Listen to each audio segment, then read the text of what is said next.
got John Rouke. Yeah, That buddy. seems to be the only guy going to the border and actually doing something other than taking pictures. You've been on Mr. Celebrity on TV as of late. Please. Bluelinemoving Yep. helped out with all that. Also, the hurricanes down here. Correct. Thank you for sharing some of your time. Yeah, man, of course. Thanks for having me back on again. It's awesome. Yeah, so you did a lot with the hurricanes. Yeah, man. How bad was, because here we didn't really get hit too bad, No. but you at Blue Line, I saw you had a bunch of posts if anybody needed help. Yeah. The places that did get hit, how bad was it? Devastating. Completely devastating. Homes completely flattened. One of the things I said was there wasn't a roof that didn't have something missing from it that I could see. Like, everybody's roof was messed up, like missing shingles, a hole in it, part of it missing, the whole thing missing, like every single place. And in the places that weren't bad, there were still missing pieces. You know what I'm saying? But the places closer to the ocean, just What got hit complete the devastation. Where got hit the hardest? Myers area. Yeah, Fort Myers Beach, Sanibel Island, Pine Island, all the outlier islands crushed. Oh yeah, and Fort Myers, those people didn't leave. They stuck. A lot of them stuck it out, right? Crushed, bro.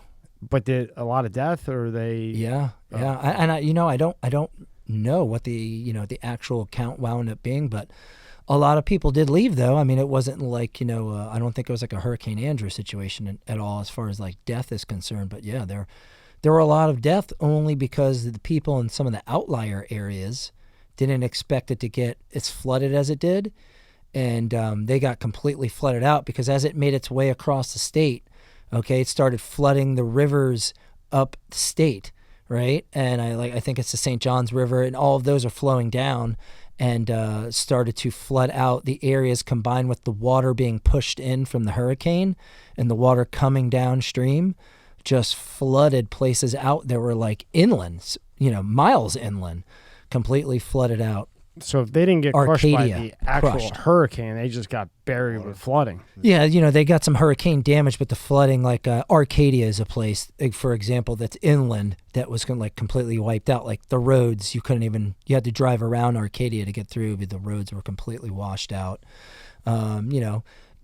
One of the, I guess, a good thing is that a lot of the real bad devastation that occurred on those islands out there were wealthy people.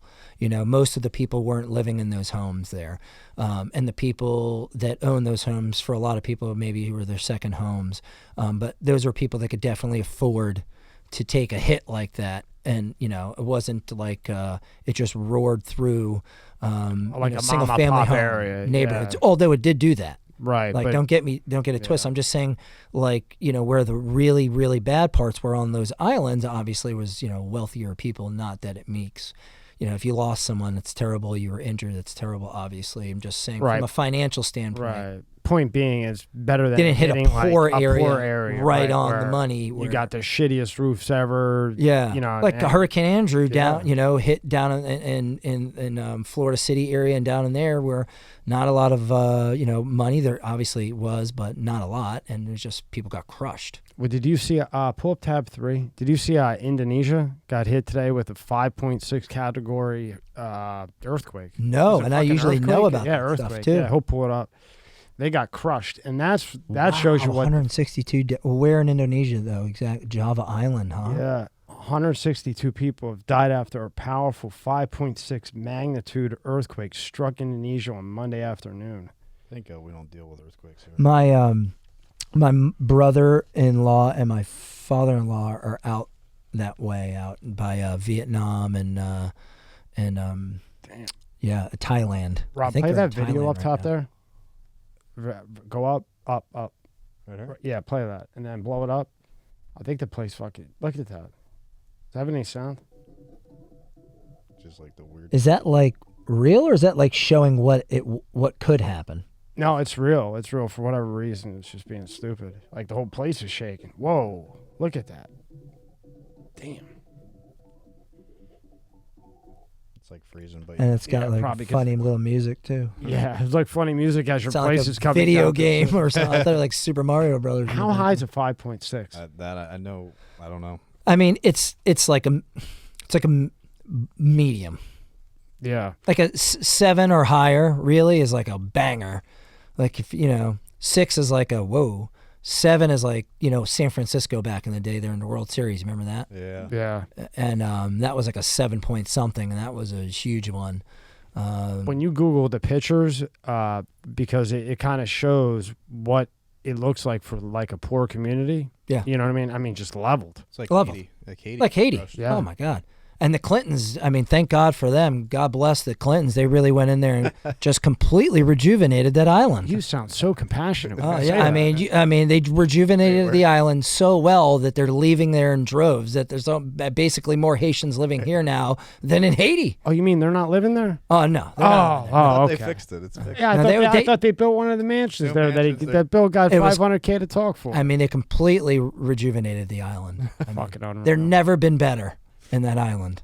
What is up with all these school shootings? People are nuts. This year has tab 2. People are It nuts. happened today again.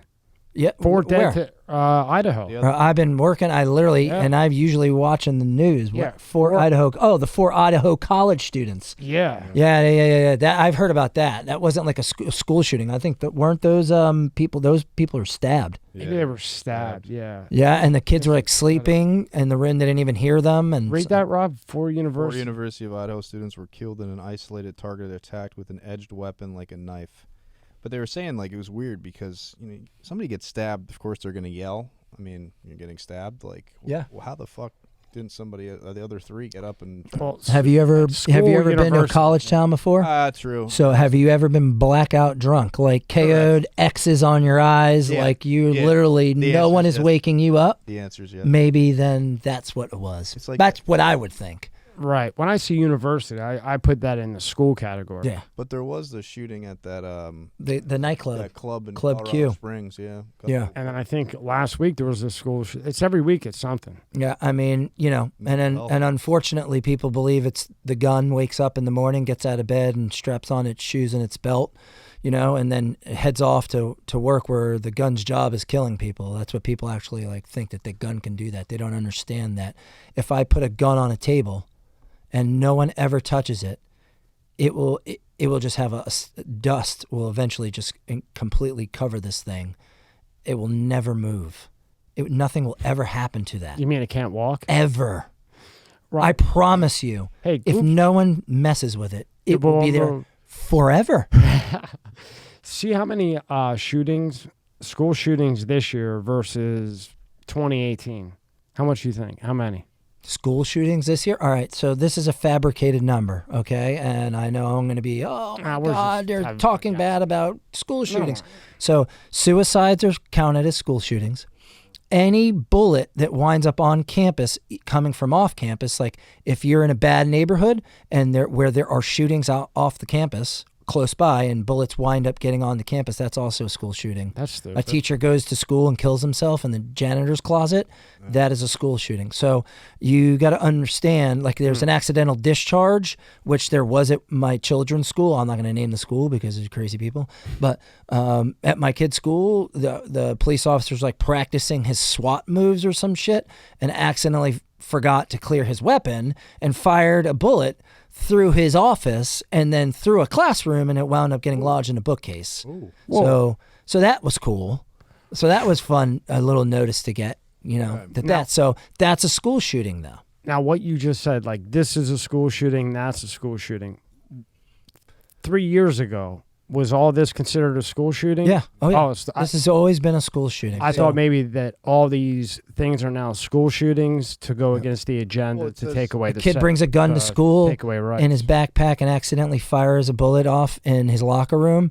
That's a school shooting, right? So if we're going to talk about legitimate school shootings, which means someone came there with the intent to kill adults and children, like a school shooting that we all think is a school shooting, right? Right. So what are those numbers? That's what you want to know. Like that's what I want to know. How would you even type that in? Well, it accurate? says 46, but again, that's just going by what he just said. It's not telling us the exact numbers. So let's just say that the real number is 12. Right. Yeah. You know what I mean? 12 shootings. So like, just being a recruiter for the Army for so many years, right? I talk to youth all the time. high school kids, college age kids. That was my job, right? Is to get inside their heads and try to get them to join the army, right? So I know those kinds of kids better maybe than most people know those kinds of kids, right? Like I've talked to the bullied kids in school, you know, in one of the schools that I was a recruiter in, that the guidance counselors used to rely on me, honestly, to help them out with some of these bullied kids. What is a bully kid? A kid that's just, is very away from everybody, is very, doesn't like to talk to people. And other kids have, reported him as being bullied, meaning made fun of, pushed around, whatever the case may be. The kid is, has gone into a shell.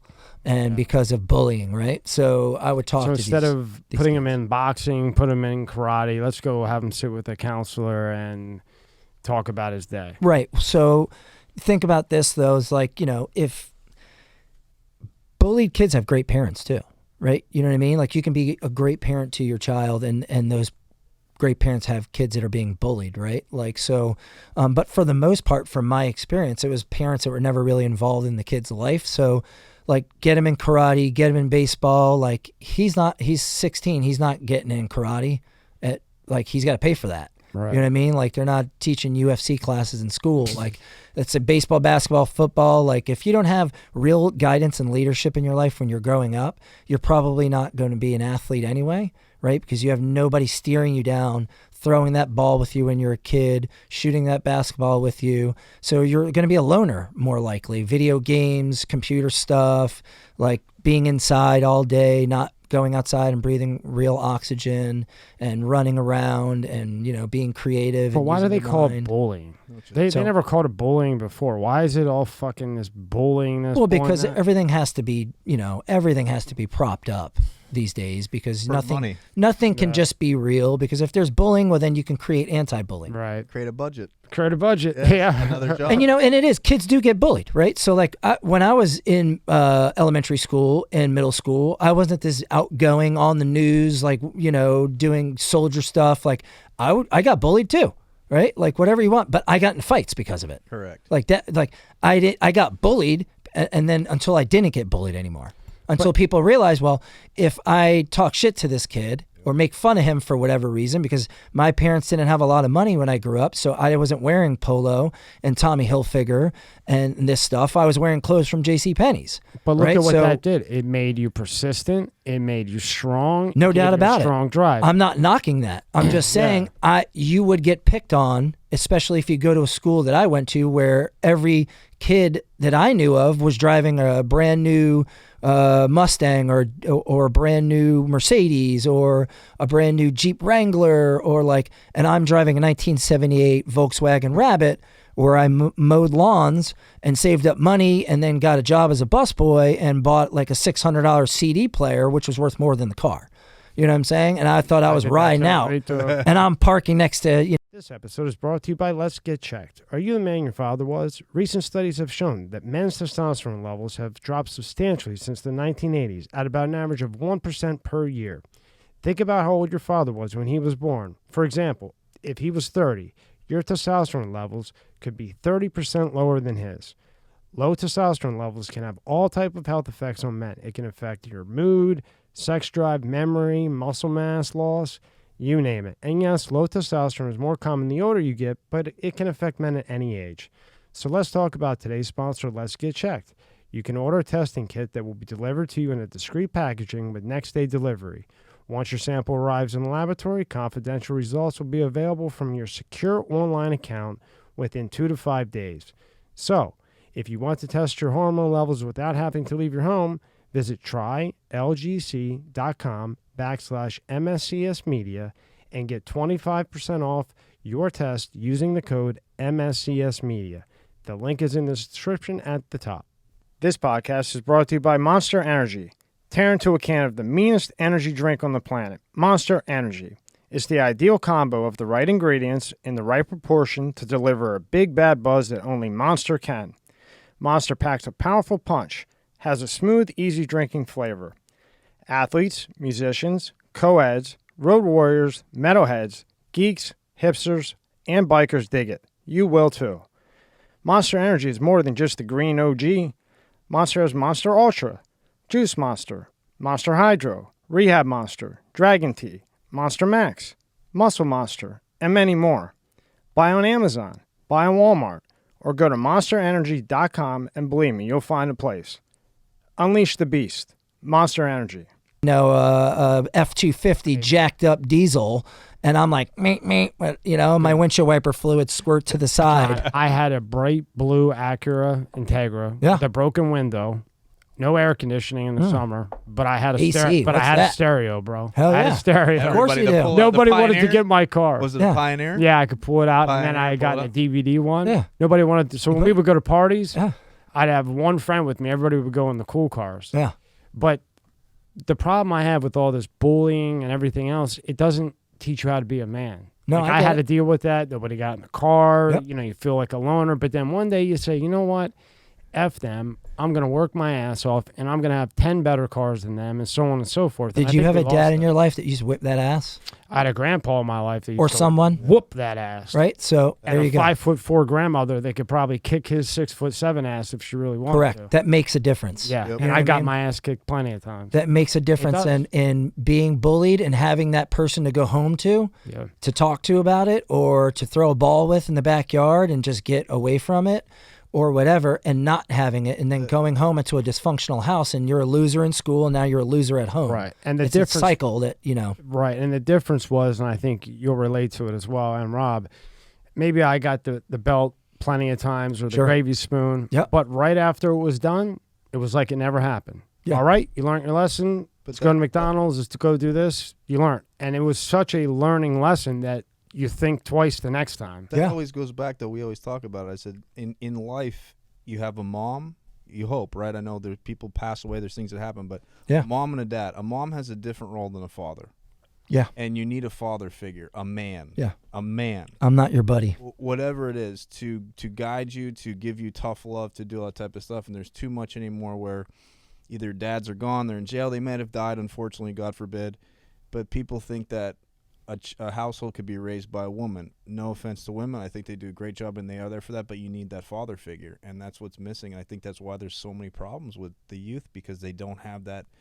You do something wrong, you get punished for it. Yeah. Unless you go to New York or California, where you can not get punished for anything. The only way that you can survive that kind of life without having a strong father figure in your life is your mother has to be your father and your mother. Okay, she can't just be a half-ass mother. So that's a big problem, is like, because there are plenty of people that had no father growing up, but had a mother that was also a father too.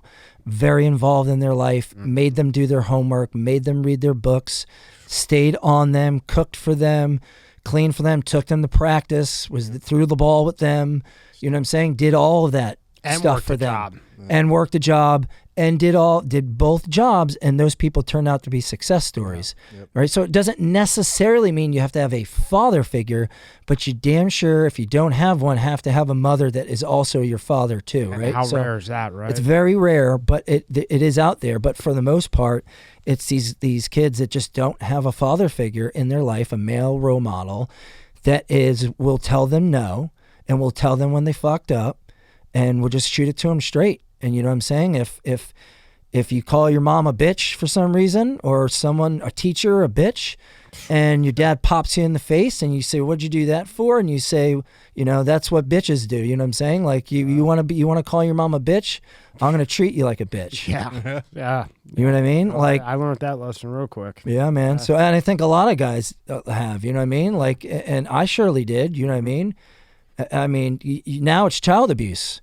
Back then it was a fake jab to get my hands up so he can crack me in the ribs. And we talk about it all the time. And guess what I didn't do? Never that did it shit again. Nope. But that's Never called a woman a bitch again, though. Nope. But that's why you have what you see going on, because if you can go into a store and I can rob is it $999? I think I can get up to. I can't get to that. So if I can do that, and I can go to somebody's small business, right? Small business, a mom and pop shop, and steal a 6-pack, a 12-pack, a 24-pack, and keep doing it, and there's no repercussions, why would I stop doing it? You wouldn't. You wouldn't. And that's why it's happening. Yeah, I mean, and a lot of it too is, And then my dad would hug me after too. I That's just what want I to mean. add that in. So my dad, my dad, God rest his soul. Sure. People don't think my dad was like some psychopath. He was a New York City cop. He was amazing. And I miss him every day. But he taught me valuable lessons about being a man. I worked my ass off. Okay, that's only one way to get to where you need to go. There's no shortcuts. You got to work your fucking ass off. Yeah, and I'm sure Rob and I will say the same thing. My grandfather was a great man, but he lay it down, and if I wanted McDonald's, mow the grass. Mm-hmm. You Yeah. want McDonald's, shovel the snow. Clean Put up a out the lemonade garage. Like I had Whatever. a snow cone stand, lemonade stand, work, and then I'll take you. That's correct. You want your allowance, that grass better be done, and it better be done right. Yeah. For when I come Sunday, you're not getting $10. And you better have all your other shit done. Yeah. That you're supposed to have done that I'm not supposed to give you something for. Yeah. Like make your bed, make sure your clothes are folded, make sure there's not shit all over your floor, you know what I'm saying? Make sure if you have your own bathroom or you share a bathroom with your brother and sister, make sure that shit's clean. You know what I'm saying? Like I remember at 16, I didn't know anything about jail. And I just remember I got in trouble, speeding ticket, something crazy, and I knew I would get killed when I got home. Yeah. And I wanted to go. I asked in the cop car, hey, can I just do a couple days in here?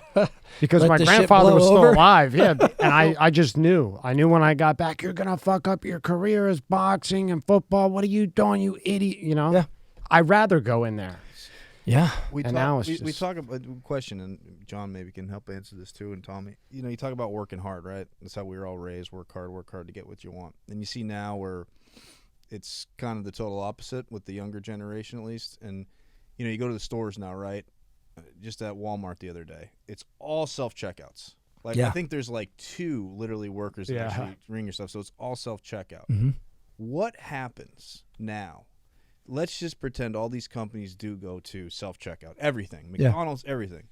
What happens to that workforce or so-called workforce there is? Like, what do we do with them? Like, what happens to those people? They got to get smarter. They got Like, what happens? they got to want more from life, man. I'm sorry, it's not my fault that you only can be a cashier in your life. Although there are limitations for some people, and maybe but overall, you know what the hell I'm talking about. Yeah. You know what I'm saying? Like if you're a cashier at Publix and you're like 31, okay, and you're a dude, you know what I mean? Unless you've been working at Publix since you were 16, Yeah. and you're like, bro, I started, I'm 16. I like this job. I'm going to keep doing it. And you retire at 41 with whatever years. Like, I get that, right? But if you're like just going from job to job, like it's your fault. Okay. There's a library. You can go read books. There's the internet. You can make money doing anything, bro. There's so many ways. People get paid over $100,000 a year just recording themselves cooking every day. Yeah. On YouTube, like with an iPhone. So like, I don't want to hear that shit, man. Like the reason why all these stores are going to automation is because the freaking taxes are so high, man. Like that's why all the businesses are leaving the country, because they pay so much in taxes, right? Like it's just like if the taxes are going to be so high under Biden, we have to find another way to cut costs. Yeah. And they're going to eliminate people. That's why there's always layoffs. You know what I mean? It's like first thing they do when times get tough, right? And times get tough when the taxes go up for everybody, people start laying people off, man, or creating Amazon, Twitter, FedEx, Walmart, bro. FedEx is getting rid of people before Christmas and UPS too. Before Christmas. Yeah. When have you ever heard that? Friend in Jersey works. He's like the top, pretty high up with UPS, and he said they laid off These in are the like Eastern District 5,000. These are like delivery people, or is this Just I don't know people, just man. in general. But Just think in about general. when in your life, and you got to really think about it, because maybe there's been a time or two, right? But I don't know. But for the most part, I've only ever known FedEx and UPS to be in a hiring frenzy before the holidays. Like they can't hire enough people. Yeah, remember they used to put the ads out all the time for Hell temps yeah. for 3 months? And people would do that in school. hopes of maybe being able to stay on with them because they pay so well. Benefits And killer. it's such a good job, right? Like you're working for UPS as a driver, you're doing great. And it's multifaceted too, because you're probably in good shape too. Hell yeah. Right? Like Those I UPS know guys, I they're know lifting heavy I've shit. never seen a fat UPS guy. No. and I'm just saying, not that's part of the job. Like, you're getting paid, but at the same time, you are working out. Yeah. So that's a bonus. I bet It is that- a bonus. Can you man. imagine It's being like, that guy and you're like, shit. Oh, 4 tires, not again. My one Next stop. buddy works for them. 300-pound chair. He's been there 30 years or 23 years, something like that. How many herniated Skinny as a discs rail, is that? bro. This dude is skinny as a rail. I think the it's only hilarious. way, I think it's going to go completely, machine. Yeah, of the course. workforce will be fucked, and then I think it becomes you're going to have humans evolve to human and biotic. But A mix of like you're half human and half chipped up. That's nuts. That's the only way that that's I just see. crazy. But it's not really crazy. How are you going to compete against? It's crazy because my mind is just like I'm trying to get there, and it's like I can't get there right now. I agree with all of it. I'm just wondering what happens. Like physically, think about it right now. Let's just pretend all these people just lost their jobs, even though they don't want to work, but that job no longer exists. Yeah. What physically, literally happens to this big group of people?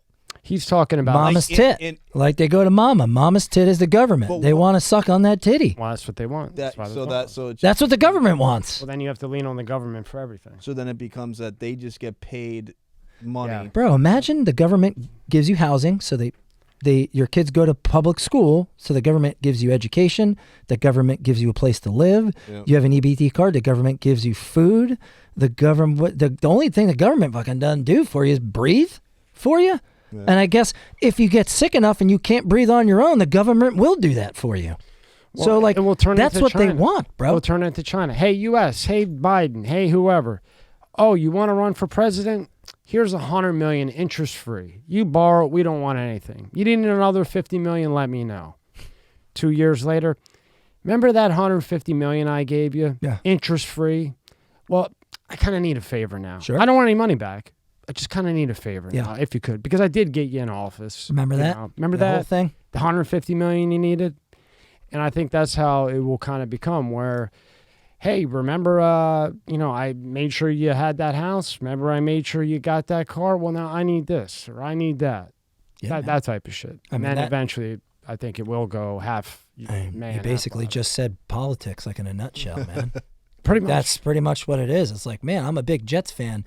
Next thing you know, I'm like in the present, the Jets suite, watching the game with 10 of my closest Jet fans, all on the arm. Yeah. How'd that happen? You know what I mean? Like, and I wanted to ask you, why now is all this Jewish issue being talked about? I know that the vaccine totally messed up the menstrual cycle, and in the Jewish community, they live and die by that menstrual cycle to keep their own going. Now all of a sudden you have all these people attacking, Jewish people. Do you have any idea like where that came from? Is it because they're against the stick? Any idea? And it's funny that you say that, man, because you're kind of right, and I never really even gave it much thought. But there is a lot of like anti-Semitism stuff flying around, like Kanye West, like Kyrie Irving. Like it's like coming back up, you know what I mean? Like, and I don't know if there's a meaning behind it, but I kind of feel like when superstars are that big are getting caught up in stuff like that, then like, is there some kind of something else behind it? Like, see, Kanye, I don't know what that would be, but I know. People think Kanye is such an idiot, but I think he's super smart. And I think the reason why on Lex Friedman, he kept going Jewish, because there's something behind that. And he wants to be like a Jewish person. Did you hear what he was saying about how he's jealous of the Jewish people because of how they conduct business, how they only do business with family and people like mine. They stay together.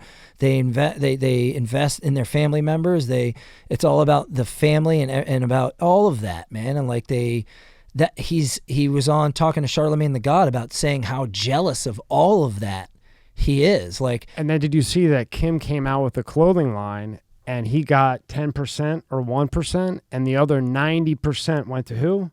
Seacrest or somebody. I wish the Kardashians just ride off. Kanye comes out with a clothing line for her, designs it and everything. Yeah. His wife of kids. Whatever she is now. Yeah, but still it was done then. He got, I think it was 5%. Yeah, and the other 95% went to the company. And he it's goes, his own fault though, man. Like it is, but he loved his wife, so he didn't expect Jenner, that. That's the devil right there. But you know, and I guess I understand what you're saying about like, you know, that's his wife, but I mean, you know who she is though also, right? Yeah. Like, she was also somebody else's wife, and then before that she was somebody else's wife that too. So you got to take that into account. Like, I love this woman, right? Love blinds you too. But it does, and that's what I was getting to, Yeah. is that it's like, it's hard when you see the past, so your mind wants to tell you, bro, be careful, but your heart wants to get rid of your mind. Yeah. And you know what I mean? And just say, and then, bam, Well, a guy you on get Penn jacked, and that's where I kind of feel like with the Jewish thing, a got guy jacked. at Penn Station got stabbed like crazy. Yeah. Did you see that? Yeah. Yeah. I mean, it's just- Anti-Semitism is a real thing, bro. Like, but you don't hear anything about it because it's always you're racist or anti-black stuff. You never hear about anti-Jewish stuff ever. Oh, no, we can't talk about that, right? No, I mean, and one thing, what and think about this, like, even actors and movie people, if they have a Jewish last name, they change their name to not be a Jewish sounding name. And I think the reason why I've read before was because they feel like their anti-Semitism won't get them what they want. I'm never like, have you ever noticed that? Yeah, I do. Yes, I have. Like it's Yeah. very prevalent in Hollywood, like that people with Jewish last names will change their name to something else. A lot, and there's because a lot of of big actors. them being Jewish. Yeah. And I'm like, really? Like it's that bad? Like, and like fuck you- being in Hollywood, bro. If you gotta change your last name, you gotta hide who you are to do whatever it is that these people do.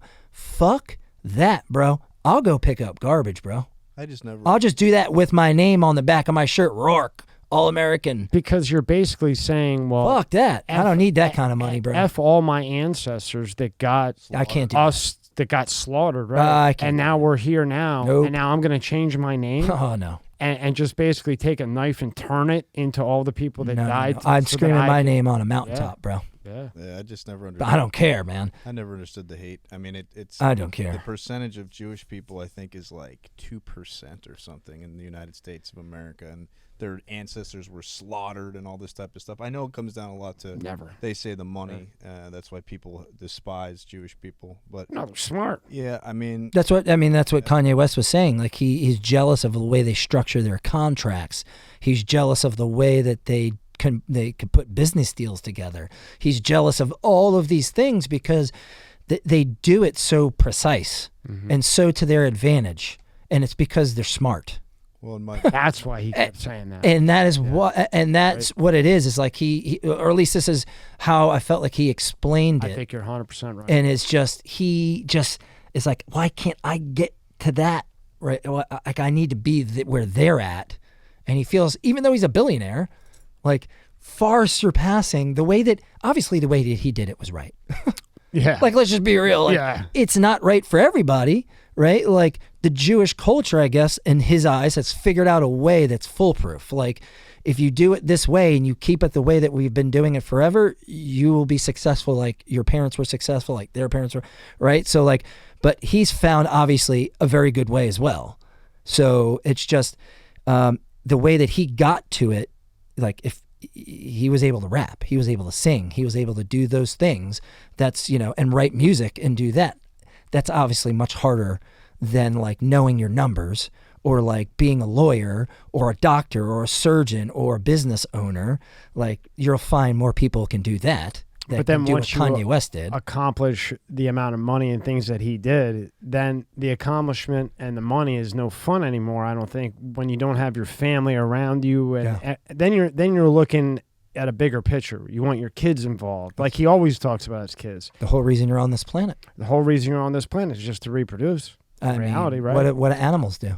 That's all they fucking do. My dog just got done hammering his pillow girlfriend for the last 3 hours. Yeah, there you go. I mean, it's just That's what what they they do. You know. There's nothing you can do about it, right? So I mean, that's what we're here to do. Yeah, I think Kanye just wants that. You can have all the Of fame, course he all the does. money, but Don't you want it? Yeah, fuck yeah. Don't you want that? That's What- what I want. What Like, fun is it to go make $1 billion and have nobody to enjoy with? That sounds And everybody shit. around you is just around you because you have $1 billion or because of your name or who you know, and you don't have anybody around you that actually Sucks. loves you or big family members around you that you can enjoy with. Someone that has your back no Right. matter no what. matter what. Whether the press hates you, whether you have Doesn't zero. matter. You can or- always go home. They're going to give you a hug and a kiss. Right. Say, And I love you. I think that's what he was seeking for throughout all that. That's what I have. That's why I do everything I do. You know what I mean? It's for them. It is, and it's to set an example for them, so they know that nothing's out of their reach. You know what I mean? Like I always say, bro, I am a nobody. I am nothing special at all. I have a high school diploma, and I barely got that. Okay, like I was bad in school. I didn't listen to shit. You couldn't tell me anything, right? But at least I was smart enough to know that, and that's why I joined the Army. You know what I mean? And that's changed my life, right? But even after I got out of the Army, when I first got out of the Army and I went back in, I had a break in service, I was still an asshole too. Even after I got out, I was just an asshole with military experience, right? So I still had more growing up to do. And it's just like people now are raised way different than you and I were raised. You know what I'm saying? It's just they're raised by phones and they're raised by iPads and they're raised by computers and they don't even go outside and play football or baseball or hide in the woods or do anything, bro. It's just like it's an iPad, iPhone, or computer. And it's just like, and people aren't having as many babies now. Like people are having less children. Like I remember my grandparents, like everyone's grandparents, like 7, 8 kids. Yeah. People now are like, you have 4 kids? What? Are you nuts? And I'm like, bro, but everything I do is for them. You know what I mean? It's like, and it's you gotta lead by example, man. It's not hard to figure out. Last thing about Kanye that they really hit him on, when he did the Gap thing and he put the clothing in the crates and stuff, if people just had a brain, he did that so that people that are poor that maybe can't hang every piece of clothing they have on a wooden hanger, he was showing an example that, look, this is for everybody. You can get Yeezy or whatever it's called now, whatever the deal. It was a good thing. He was trying to relate to the community. Yeah. But instead they turned it into this whole shit because he put it in the bed. Like, leave the guy the fuck alone. Bro, you know how hard it is to be perfect, man? It's like that's what they expect, right? They expect him that he can't do shit wrong. You're not allowed to make a mistake. And these are the same people have no idea what it's like to have a spotlight on you 24/7. And then every single thing is critiqued. He comes out and he says about the guy that they let off with fentanyl pills. How that happened is unbelievable. I don't know how that's not an attempted murder to have 50 or however many fentanyl pills he has. And he comes out and the guy was, I don't know what he was, whatever nationality, and now he was racist. He's racist because he's saying, you're going to let this guy walk out after 50 fentanyl pills? It could kill somebody. Yeah. That's murder. Lots of people, right? Entire fucking state. Murder. Millions of people. And you just walk out of jail. So I get hit with 50 fentanyl pills and I can just go right out. 100%. And had I not got caught, half of the 25 of the 50 probably would have been dead. Yeah. Unbelievable. The guy that, what was that one shooting that just happened? Idaho? Was it Idaho? The football players? Oh, I believe Iowa. I believe he got released. One of these. Oh yeah, I saw that. One of these shootings that just happened recently, like fucking guy got they released him. Like he went to jail and out he came, and I'm like, what? Like how? How is that even possible? It's nuts, man. Who's mandating that? It's Soros, man. He gets the prosecutors elected. Soros. He gets the prosecutors elected, and they don't prosecute crimes, and then people keep recommitting crimes because I don't know if anyone knows this or not, but I'm just going to put it out there that criminals, what they do is they just keep committing crimes. It's kind of a thing that they do. The guy in Philly, the Krasner, they're impeaching him. You saw that? He's the district attorney for the city of Philadelphia, and they were talking about how the crime rate's gone through the roof and the shootings and all that type of stuff. Yeah. Fucking Wawa closed. And he says he's done nothing wrong, and they're like, nothing wrong. Oh, of course not. They're like, look at the numbers. Nothing wrong. Who's behind all that, John? Soros is and the Democratic machine. And what other states are like that? Like everybody knows New York, California, Baltimore. Baltimore's like that too. Oh my God, Philly, Baltimore. Chicago. Name. Chicago. You can walk in and walk out. Wow. Who? L.A. I mean, all those places, big cities. Wow. They're shitholes, man. And how do you end that? Wait another year. Prosecute people. Yeah. I mean, I don't know. Put San Francisco, like, bro, like you can literally, you can do anything. I know. And they're going to let you out. Weston Boucher was in here, and he had come from San Diego. And he had lived in L.A., then he went to San Francisco because it wasn't so bad. That got torn apart. Oh, my God. And he's like, the only place left in California where it's not insane is San Diego. Yeah. And he's like, if it gets any more insane, I'm going to Florida. Yeah. You know, he's like, and he's a model and all this other stuff, which is prime for him. But between the taxes and the crime and the madness, he's like, I don't even leave San Diego. He's like, I just stay in San Diego. It's the only place that it's actually policed. And that's because they have a big military presence there, too. Probably. Oh, is that what it probably? Yeah, there's Navy base there. There's all kinds of military. They should take all the there. people that they don't arrest them, but the people that are doing that, they should take them from that store and they should put them into the elite neighborhoods and let them go in through their houses and see if they like people robbing their. I mean, think about it. That's basically what you're doing. You're going to mom and pop shops, and even if it's a 6-pack, a 12-pack, that's still their livelihood, and you're able to take it and go like this on the way out. Yeah. And nothing done. See you tomorrow. Yeah, so it's like, why shouldn't we just put you? Go ahead, go to that house right there. Oh, you can have whatever you want. And if you beat the shit out of them, then they'll have you arrested. Yeah, and they'll sue you, and they'll own the store. Yeah. You know, you'll be out on the street trying to fucking steal a 6-pack from them. Unbelievable. I think it was you and I on text that we were talking that it won't stop until one of these political people that somebody goes up to their home, raids their home, takes all their shit, and doesn't go to jail. Then when it happens to somebody like that, then it will go to the Senate. Like, hey, maybe you want to do something. But until then, what are they going to do? Nothing. Well, I mean, just look what happened with Paul Pelosi. Yeah. They're trying to make that seem like that guy was someone broke into his home at 2:30 in the morning. You got it. For somebody to believe that, I mean, look, please, man. I'm for whatever's best. You know, and you could be left, right, blue, purple, green. Paul's about that What's dong, he got? bro. No security. That's what I said. Paul is about that dong. No, that's what Paul's about, but bro. Nobody questions. Fine and dandy, whatever the story is. They live in a nice house in a nice neighborhood. You're telling me there's no cameras? Bro, there's it's the speaker of the house's house. The whole thing is covered in cameras, bro. From the Capitol, they have cameras that people watch that house, right? Like, he opened the door for the police and then walked back to the attacker? Yeah, makes no sense. And they're in their underwear? What? Oh, in San Francisco?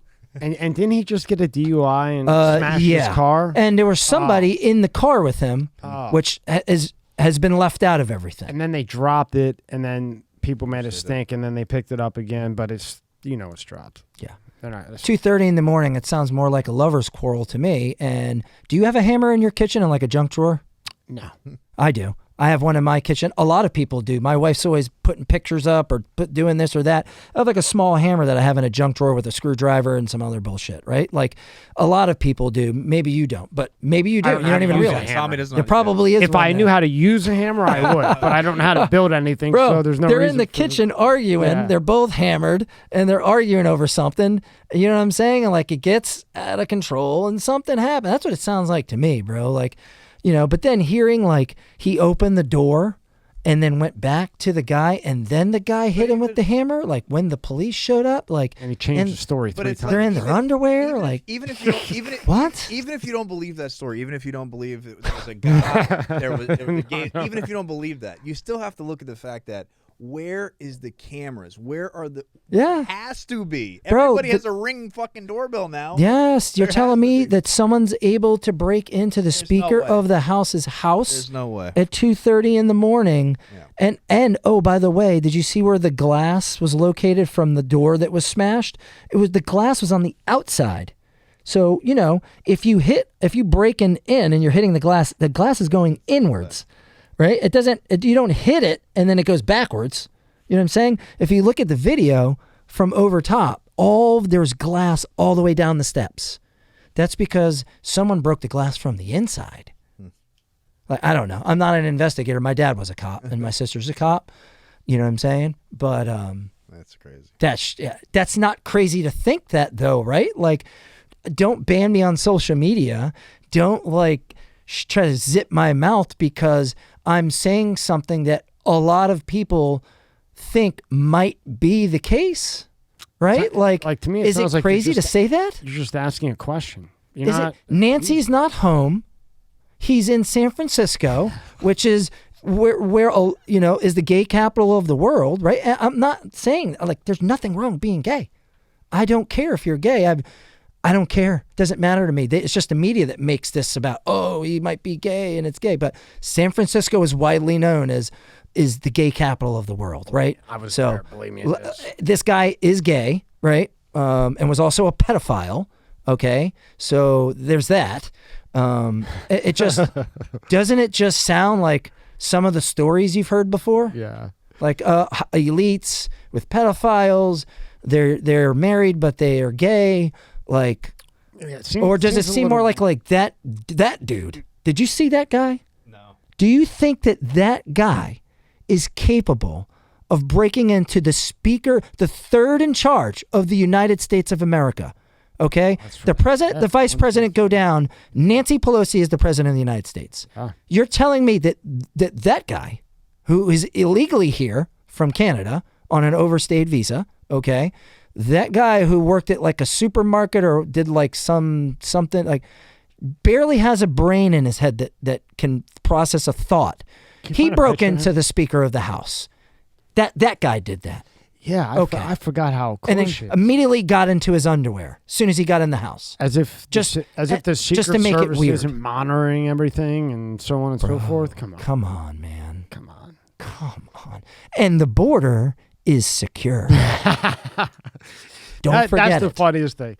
Like, if you're going to do this, right, maybe you should not pick an illegal one, because you're kind of, you're playing with fire, but you know that they'll just cover it up and bury it in. Oh, they're from Canada. That's not like a real illegal. Yeah. No. You're from. That's you're from okay. It's Canada. Yeah, we're cool with Canada. It's kind of like just the same thing. Hip, skip, and jump. Yeah, hop, skip, and a jump across the old pond. Yeah. You find anything on this guy?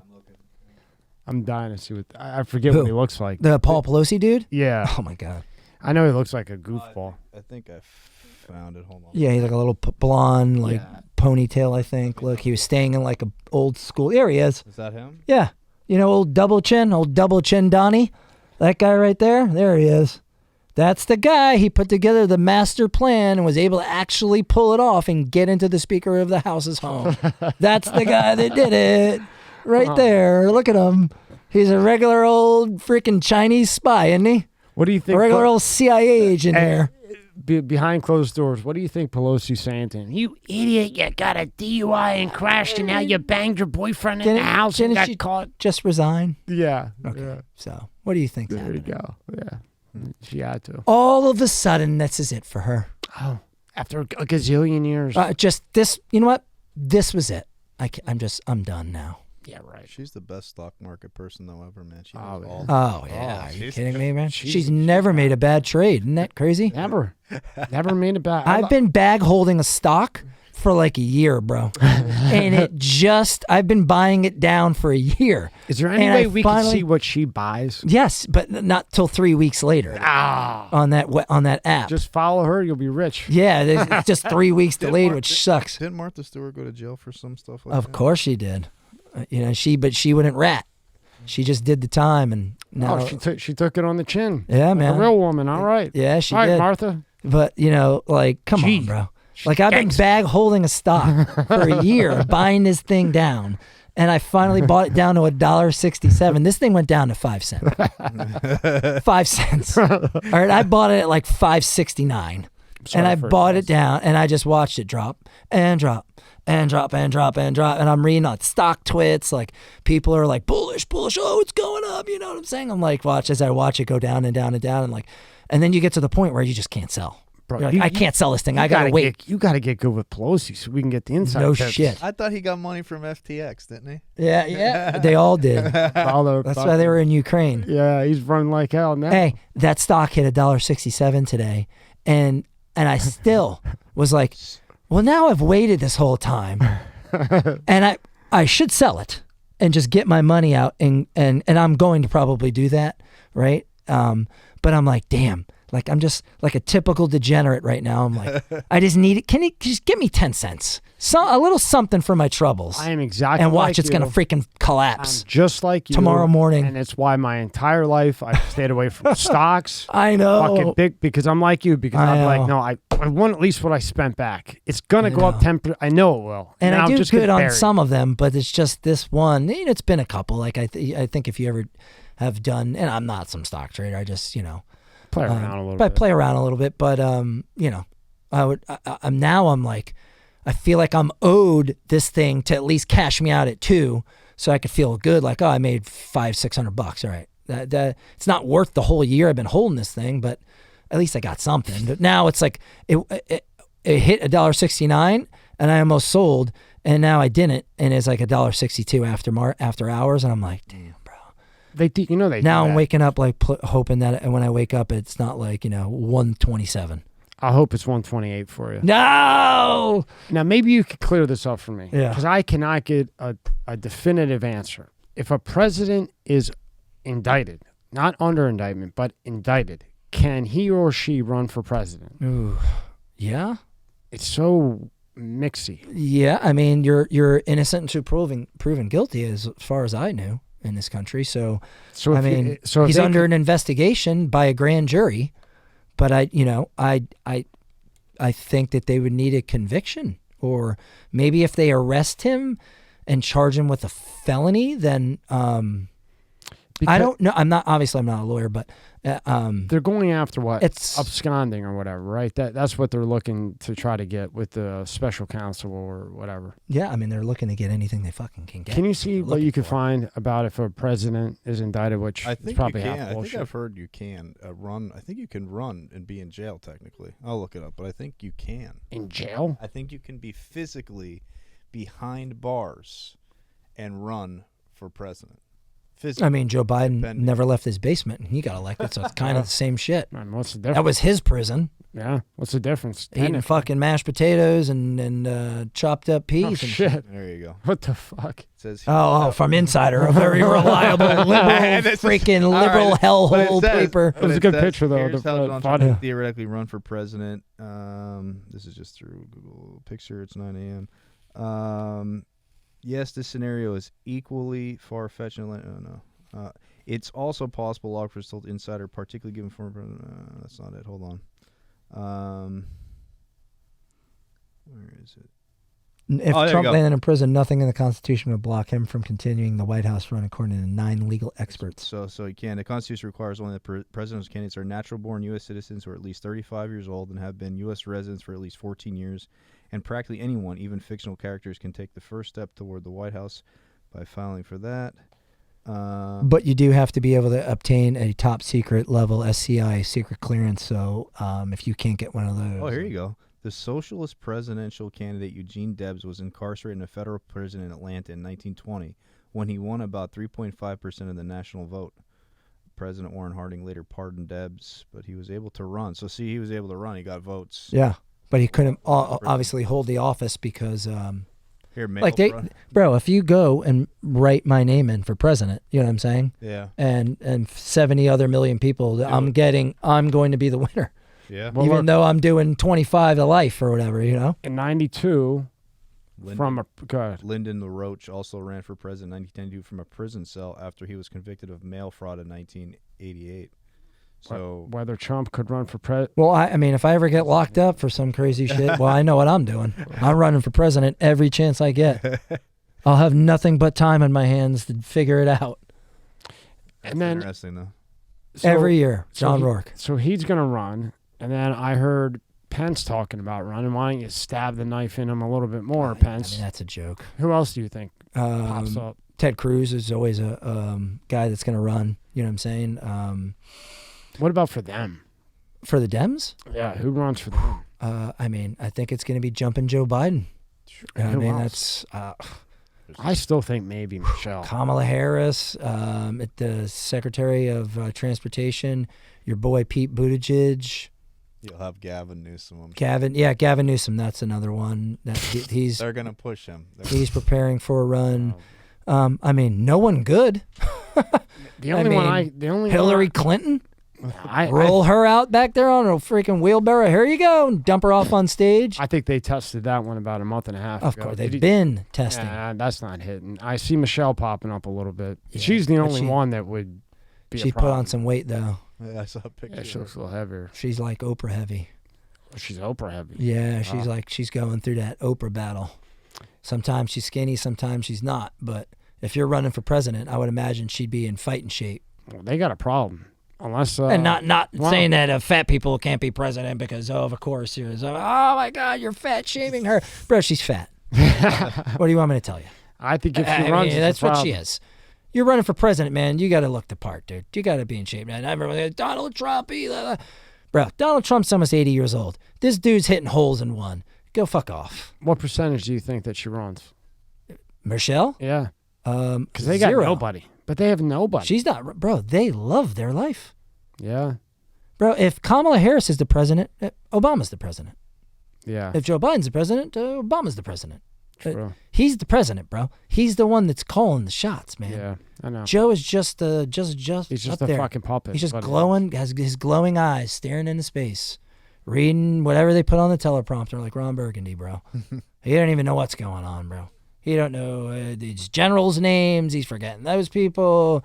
He keeps saying his son died in Iraq when he was by his son's bedside at Walter Reed Army Hospital. Where, he's just, bro, your own son died, and you just keep saying, thinking about my son dying in Iraq. Your son didn't die in Iraq. Yeah, Stop trying to make it seem that way. The cocktail that might have worked for a couple months or maybe even a year. I think that cocktail. I think he's become. He's built a tolerance to whatever cocktail. Bro, the Easter Bunny was telling him to go places, and he was listening. He was listening to that a bunny waving him, telling him, "No." I'd love to see that. Here are the eggs over there, Joe. Imagine that cocktail that they're giving him, and they're like, "Look, Joe, you got about 15 minutes, buddy. So one question today, and you got to go." I mean. It's nuts. His wife has to take over sometimes for him. He forgets what he's talking about completely mid-sentence. He calls people by the wrong name. You remember when he was asking for the congresswoman that just died? Oh yeah. Well, I think her name was Nancy. Nancy, where's that? She's Nancy, where are you at? Oh yeah, she's dead. Yeah, she died. A couple of 24 days ago in a car accident. So she's not going to stand up, Joe. Or when he asked the guy that was paralyzed to stand up. Stand up, let everybody give you a hand. Oh, Jesus, you're in a wheelchair. Oh, my God. Yeah, asshole. Or when he checked his watch when they were loading the dead soldiers that died in the Afghanistan debacle, when they were loading their dead remains onto a plane, because obviously he had somewhere he needed to be. You can't be paying your respects to the 13 soldiers that you had killed onto a plane. I mean, you got to check that time. Woo, let me look down as if it was past whatever time he needed it to be. Was he just going to leave? What does it matter what time it is, bro? Even if you're late for something, are you going to just pack it up and roll out? But no. I don't think he's in reality. I don't think he knows where he's Bro, there's just one thing after the next, man. It's instance after instance after instance calling. Bro, I don't even want to talk about it anymore because I get so angry that people can't just call it what it is, man. He's not fit for the office. They won't. And it sucks to say that, man. I want him to do good. Yeah. If he's doing good, I'm doing good. My family's doing good. The country's doing good. People are getting taken care of, right? But he's not doing good. Okay? So it's hard to see what's happening, and no one has the balls to stand up and just say it how it is. He's not fit for the office of the President of the United States, and he's getting people killed because of it, okay? That is what's happening, and he's getting people killed because of it all over the world. He's getting people killed at our border. He got soldiers killed in Afghanistan. He's getting people killed all in Ukraine and in Russia. He's getting those people killed too. You know why? Because he's weak. He's a weak president, and he doesn't know what he's doing. He's not control of himself, okay? And he's making stupid decisions, and he's costing people their lives, and he's ruining families. That is what this man is doing. Period. End of story. What is Stone That say? Is what's going on. Remember when Stone was in? Stone goes, did Nixon shit his pants? No. Did Reagan shit his pants? No. Did whoever shit his pants? No. Did Biden shit his pants? Yes. He shit his pants, his trousers. Look, he's got those trousers on and that trousers because whatever they're giving him is making him shit. Remember that? Yes. Is he wrong? No. I mean, the dude's falling off bikes. He's climbing upstairs and falling down. He's what's up with the always trotting? Like he has to run like he's proven like, man, oh, that must mean he's macho or something. Like, I don't understand it. But what pisses me off is that his family allows it to happen and hasn't stepped in because they want that power, man. Let the fucking, whether you like him or not, he's still a human being. Just let him go out, not in the fucking public eye. It's just wrong. Whether you like him or not. It's not acceptable to the American citizens. And it's wrong. It's not. And it's wrong. It is wrong. In multiple different ways. And you know what? All the things that are happening right now are the things that they said were going to happen when Donald Trump was the president. Yep. Okay? What happened to World War III? Oh, we're going to get into World War III. And here we are on the brink of World War III with a full-blown war in Russia. Okay, in Ukraine, I mean. All the stuff that you've done, you've been all over the news. Can you pull up his website, and then we'll get in. Can you recap the last 3 interviews that we did? If you didn't see it, go check it. Just a quick recap of Blue Line and what you've done, all the border work in Baltimore and everywhere else, and then we'll get into all the new cool stuff that you've done. It's really excellent. Yeah, so I own Blue Line Moving, bluelinemoving.net, www.bluelinemoving.net. And, we're a nationwide mover. Local, long distance, packing, unpacking, cleaning services, bulk trash removal, pianos, safes, you name it, we can do it all. And we pretty much have done it all. And that's what we do, man. And we're pretty damn good at it, if I do say so. And you've moved some heavy hitters down too, right? Heavy hitters, man. A lot of big names in the conservative party. I'm starting to refer to like Palm Beach County as like the new Republican Washington, D.C. All the heavy hitters in conservative politics are down here or close to here in Martin County as well. And celebrities that are conservatives all have a place down here too. He moved our guys down. Who'd you move down? Which one? I can't believe I can't remember the name. The bet. They take the bets. Oh, Barstool Sports? Barstool Sports. He moved him there. Yeah. Yeah, Barstool. Great guys. Barstool Sports, KFC. From KFC Barstool, I moved him and moved his girlfriend. In New York, though, Westchester to another place in Westchester. I really wanted to get Portnoy. I heard he got a place down in Miami, but I think he bought it furnished. Obviously, I would love to be the official mover of Barstool Sports. My conservative thinking, I think, aligns pretty close with what Dave is all about, and that's how I market my businesses, through being a conservative and doing conservative things. And I'm really not interested in moving you if you're a liberal. I'm just gonna be straight up with you. I'm just not. From what I hear, they're gonna move down. Well, of course they are. At the end of the day, you have a family to feed. Just because you're a liberal doesn't mean that you don't have family to feed and money to make. Like, at some point. No, I mean the Barstool guys, all of them. Oh yeah, I think the reason why Dave moved down here is because of taxes, right? And he's very open about that. On any time that it's asked to him about why he's down there. And that's just a smart individual. Of course. Why would you not? I'll tell you a funny story about him, Portnoy. So there's a pizza place in Juno Beach that I love.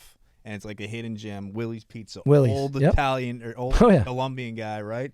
He went there, did a review. Oh, yeah. Willie's this old school dude from New York. Giving him shit. He gave him shit throughout the whole thing. Portnoy, once he goes there, it blows up. Yeah. Don't matter what, it blows up. So Willie, I was in there a couple days. He's in the hospital right now, actually. Oh, really? Yeah, he's had that sucks. Somewhat diabetes or something going on. But long story short, he only makes so much dough. It's perfectly made with the water. He has this whole filtration system from all this type of shit. So he only makes so much dough. So when he's out of pizza for the day. Yeah. He will not. He's old school, old timer. It's just him making the pizza. You can help out by taking the order, but you are not touching the fucking pizza. And he says it like it is when you walk in there. He goes, get off your fucking phone. If you're on your phone, get to the fucking back of the line. That's what he does. I love it. But Portnoy was there, and he blew it up, man. Shout out to him. Love it, man. Blew him up. People were everyone was just like, Portnoy was like, this guy. Like, yeah, go for it, right? Bro, why not? That's how it should be. Hell yeah. Fuck yeah. Shoot that shot, son. Shout out to him. Shoot that shot, bro. But that's good for him. But those are the kind of guys, you know what I'm saying? I'm trying to get with like-minded people. Like, I would love to be the official mover of UFC. You know what I mean? Like, well, you're sure as hell on your way to that. I'm trying, man. You've been on. I'm scratching, I'm clawing, I'm trying to do anything I can. So as of late, you go to You go past Texas, right? Yeah. And you do a pre-checkout Yeah, cleanup. meet with the sheriff, meet with the garbage people, meet with some of the town people, and just get a feel for Eagle Pass and where the trash is and where the hot spots are and what they need, you know? And compared to your last cleanup, this episode is sponsored by Rourke. Do you know what the fastest growing crime in America is? For years, this crime rate has been surging and affecting millions of Americans. I'm talking about identity theft, and there's a new victim every 14 seconds. Yet despite this, those who have had their identity stolen are often shocked when it happens. That's why I'm excited to partner with Aurora, who is sponsoring this video. Aurora is identity theft protection, fraud monitoring, a VPN, password management, and antivirus software all into one easy-to-use app. Their VPN allows you to stay anonymous online by keeping your browsing history and personal information safe and encrypted. Protect you and your family from America's fastest growing crime. Try Aurora for free for 2 weeks and see if you or anyone in your family's personal information has been compromised. Start your free trial today. Go to aurora.com/MSCS. The link is in the description below. This episode is sponsored by WestonJohnBoucher.com. Even after a decade of exposure to the fashion industry, while fully immersed in the modeling world, model and future designer Weston John Boucher still hadn't found clothing that checked every box when it came to look, feel, quality, durability, and price. His solution was to create a menswear brand that would bridge the gap between designer-level pieces and reasonable price points without sacrificing quality. Weston's aim was to provide men who prioritize their health with effortless sophistication and style through simplicity of flattering fits, handsome designs, and amazingly comfortable materials. It's time to elevate your style. Experience obtainable luxury by Weston John Boucher at WestonJohnBoucher.com. Use the code TOMMY to save 25% off your first purchase, their largest discount ever. I'll tell you right now, it would give Imperial Armani, Giorgio Armani, Page a run for its money. So go to Weston, WestonJohnBoucher.com. Use the code TOMMY, TOMMY, and save 25% off. The link is in the description below. Way worse. Del Rio, yeah, way more trash in Eagle Pass, more trash than I've ever seen. Del Rio was just different because of the Haitians under the bridge. Lots of trash there, no doubt about it, but not even close to what is in Eagle Pass. Eagle Pass is like next level. When you say trash, though, like what stuff are you finding? Like What aren't you finding, right? Yeah, I found a dead body last time I went. Oh. Discarded clothes, shoes, diapers, feminine products. You know, they go to the bathroom everywhere. They had garbage bags. So what they do is they bring their clothes in mostly in a garbage bag, dry. Then they cross the Rio, take off their wet clothes, take the dry clothes out of the garbage bag, put the dry clothes on, throw the garbage bag on the ground, and keep walking. So they have, full set. Shoes, socks, underwear, everything. Take it all off, throw it, boom. And their IDs, they all throw their IDs away before they come across, or as soon as they get across, they'll throw their ID away. Bottles, water bottles. So a lot of the human smugglers now, they fill garbage bags up with blown up water bottles, and they use that for people to float on to go across. So you see a lot of those bags full of water bottles and wrappers from all kinds of food, needles, lots of drugs and pills of different kinds, condoms, lots of baby stuff, toys, stuff like that. Pretty much everything, dude. Jeez. Then you're done with that, and then you get called to go on the panel, right? Yeah, Fox and Friends emailed me asking if I would be on a panel of 10 people to talk about the border. Congratulations on that. That was pretty cool. So how does that work? So, like from A to Z? Because I always wonder, do you know what they're going to ask you? Do you have any idea? No, just going to be about the border and my experiences from the border. So then you show up and take me from there. So, yep, I book it through them, and then I show up, fly into Del Rio. And what was funny was I saw when I was getting on the plane from Dallas to Del Rio, walking on, it's a small plane, I saw Rachel Campos Duffy was on the same flight. Oh, shit. I didn't say anything to her, and I walked by, but I noticed it was her. And I'd never been on Fox and Friends before. Always wanted to be on Fox and Friends. So this was going to be my first time being on Fox and Friends. So when the plane landed, I got off. We were both waiting for our bags, and I introduced myself. Said, "Hey, you're Rachel Campos Duffy," and I said, "Big fan." Said, "I'm going to actually be on your panel tomorrow. I'm John from Jupiter, Florida. I did the cleanups and stuff." She's like, "Oh my God, nice to meet you." And we got talking, and as we're waiting for the bag, and I said, "Oh man, there's usually way more illegals in this airport at this time of day." And she laughed, and I kind of broke the ice. And I said, "There actually is 6 of them. If you look right there, you see them." She's like, "Oh my God." I'm like, "And when you leave here, I wouldn't doubt it if you're sitting next to an illegal leaving here." And she's like, "Shut up." I'm like, "No, I'm telling you. The last flight out of here I was on, 75% illegal. There were more illegal aliens in the airport than there were Americans, including workers." Oh, yeah. I remember the last time when we played that, and you were in the airport, and it was all, they were giving them free tickets, cell phone, all this shit. Oh, right. There was more people in the airport illegal than legal. Yeah. And the legal people, they were just like, wait. And the illegals, they were like, come on. Yeah, get them on. You had the video. It's crazy. Yeah, crazy. So I told her that, and she was like, wow. And then obviously, my thing is, I was like, I'm big into food, bro. Like, I go to a place, I'm finding the spots, right? Like, I don't drink alcohol, so I'm about that dinner. Like, I don't go places and try to eat shitty meals. Like, I want to eat a good ass steak, so I find all the places anytime we go somewhere, bro. It's crazy. Like, all my friends know. Like, they did the panel early in the morning? Way early. It's Fox and Friends. Yeah. I had to be there I think I got there at 4 a.m. Was that live? Yeah. Really? Yeah. 4 a.m. I think I got there, and then... How do they seat you? How does all that go? So, hold on, I'll finish real quick the story. So I told her the places to eat or whatever. So then I get my bags. I'm like, see you later. So first thing I do is I'm going to this place, Rudy's. It's like a great barbecue joint. And I go there, and she was there. And I was like, you took my advice. What's up? How's it going? And then I finished eating, and I went to the hotel. And I'm checking in, and boom, she's at the same hotel. I'm like, are you following me? Like, what's going on right now? And I would have been like, hey, can you give me the questions? Yeah, right. So then I'm like, well, I'm heading out. I'm actually going to go to the border right now. And she's like, oh my God, you're going to the border right now? I'm like, yeah.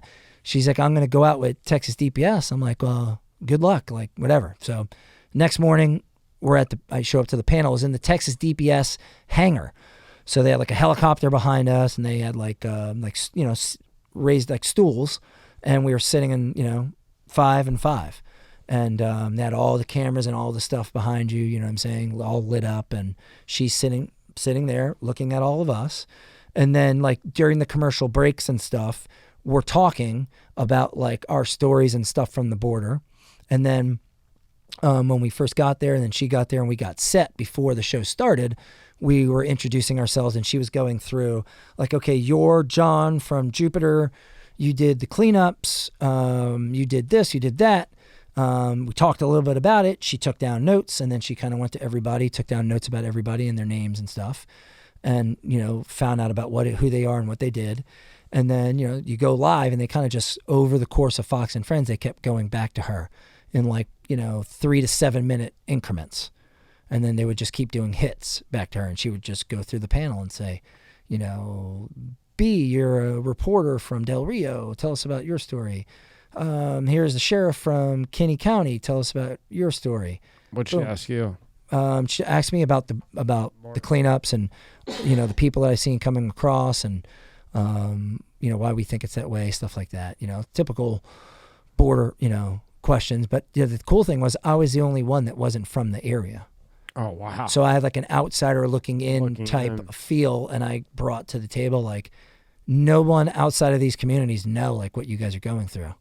But I'm trying to relay this message of what it's like to live here, like, and that you guys are Americans too, and this is our country just as much as anywhere else, and you shouldn't be treated any differently than us, but you're having to go through this bullshit, and you're taxpayers just like us, and it's unacceptable. And like, people should be able to sell their homes, and people want to move there and buy their home, and there should be able to be, you should be able to, walk your dog at night and not be scared that someone's going to run up to your house, or, you should be able to camp in your backyard with your kids and not worry about someone hopping your fence and trying to steal everything out of your shed, or come after you, or try to get into your house because someone's chasing them, or they're thirsty or they've been shot or who the hell knows what they're trying to do, right? Like, you shouldn't have that happen to you. And if that does happen, then someone should stop that, right? But no one's stopping it, right? Because they're not border patrol anymore. They're border processors. Border processors. It's all they do is they process people. There's no patrolling, right? Not at all. Bro, like I guess what's the point of they're this? already undermanned. And then on top of that, At some point, you just bro, got to if be like, what are you 500 gonna people do? cross an Eagle Pass at one time, a large group, What are you going to do? bro, they can't just have 1 or 2 border patrol agents. They'll be there for fucking 72 hours. And, you know, They bring mentally, in emotionally. 12, 20 people. And Take- time. I mean, how much time can somebody give? If you got 2, 3 people, you just can't. You know, it's impossible. And at some point, Yeah. you just say, all right, well, we'll process them and just, you know, ship them to Martha's Vineyard, which was the funniest thing in the world. That was a great move. Is this coffee in here? Now, you want more coffee? Yeah, it's fine. Oh, We'll maybe, wait till the break. that is coffee, actually. Oh, it is? Yeah. Yeah, they will. And thank God for him doing that. Yeah. And DeSantis and Abbott sending illegal aliens to other places in the country because, let's face it, like, they need to know. Yeah. Like, they need to know what it's like to be in a border town. Like, they're sending 5,000 people to New York, 10,000 people to New York. It's Like, nothing. I saw 5,000 people down there last time I was there. In that town. Like, it's just crazy. At one time, I saw 12,000 people under a bridge. What do they say? Like, I know maybe some of them don't speak English, but what do they say? Like, are they like, hey? They're here for work. They want to what they want to know when they get here is, where's Border Patrol? They're over there. Thank you. And off they go. And then that's it, bro. Border Patrol is going to process them, put them on a van or a bus, send them to a processing facility. They're going to take down their information, probably fingerprint them, take pictures of them. If they need any medical services, that will be provided to them. They're going to get them up and ready and running, and then they're going to give them a ticket or a bus ticket to somewhere in the United States. Or they're going to release them out into the city, okay? And then they're going to go to an NGO, and that NGO is going to give them a bus ticket or a plane ticket to somewhere, okay? And What's an NGO a again? non-governmental organization, right? But what's funny about non-governmental organization is they're funded by government. Like, they get grants. And How are they they get, non-governmental? yeah, because they get money from the government for being a nonprofit. Like, so the government, instead of just giving the money directly to the illegals, they give it to NGOs, and then the NGOs use the money to basically give it to the illegals. They layer it so it doesn't seem like it's coming directly from the government. Of I would course. assume, right? Yeah, I mean, whatever they do, you know what I'm saying? I just know that's what they do. I don't know the fine details of, like, you know, Logisticals. how it really is, but bro, that's basically in a nutshell what's happening there. And there's whole economies set up off this shit, bro. Like, I have a document that someone sent me that Border Patrol are giving out to people that basically have, like, call this dude for a ride. Here are VRBOs that are cool with you staying there without any identification. Here are hotels that are cool with you staying at the hotel without any kind of form or ID. Jeez, free concierge. They're all good. These are the places that are good with that. Here's the list. Have a good day. Call them if you need a place to stay. Call them if you need a ride or whatever. It's concierge service, VIP concierge There service. shouldn't be a worker shortage with all the people coming over then. Where's the workers? Yeah. Yeah, exactly. You would think, right? Oh, my God. And There's what a I worker love- shortage. It's like, well, who told you there's a worker shortage? Well, every time you go to get something done, they say they're, can't do the tire, can't do the oil change. It's a I only worker got one shortage. guy, I only got this, I only got that. Yeah, it's a worker shortage. So everything's a worker shortage. It's just it's just government. It's just, you say, hey, why isn't this happening? And they say, it's a worker shortage. You say, why isn't that happening? It's just, they always have an excuse for why something that is supposed to be working fine isn't working. You know what I mean? It's just like, it never ends, man. It's never like, maybe there's not a worker shortage, bro. Like, I don't know. Like, do you know, like, farmers? I'm not going to take the government's word for it because they're telling me the border is secure. And I've been down there and I've seen thousands of people cross with my own eyes, 100% not secure. If they're willing to lie about something that's so obviously false, right? That's so obviously people are coming into this country, clearly, okay? And they're lie about something that you know with 100% certainty is happening, and they're telling you it's not. That's like us looking at the sky and it's clearly blue, and you telling me it's black, and you're serious, like you're sticking to that, and you are trying to convince me that it's black, and I'm like, no, man, it's blue. Like, that's my eyes. They're telling you that's what they're trying to do here. So like, if they will lie about that, then of course there's a worker shortage. And the guy broke into Nancy Pelosi's home too, and he was just there looking for, I don't know, a good bottle of wine from their vineyard. Like, I do think there's right? a worker Like, shortage, but not in and the the way vaccines that they're work. portraying it. I think that the worker shortage is lazy. They got their checks and then another check, and they worked from home or they're in their video games, and they figure, well, I'll just stay home and the government will send me another one and another one.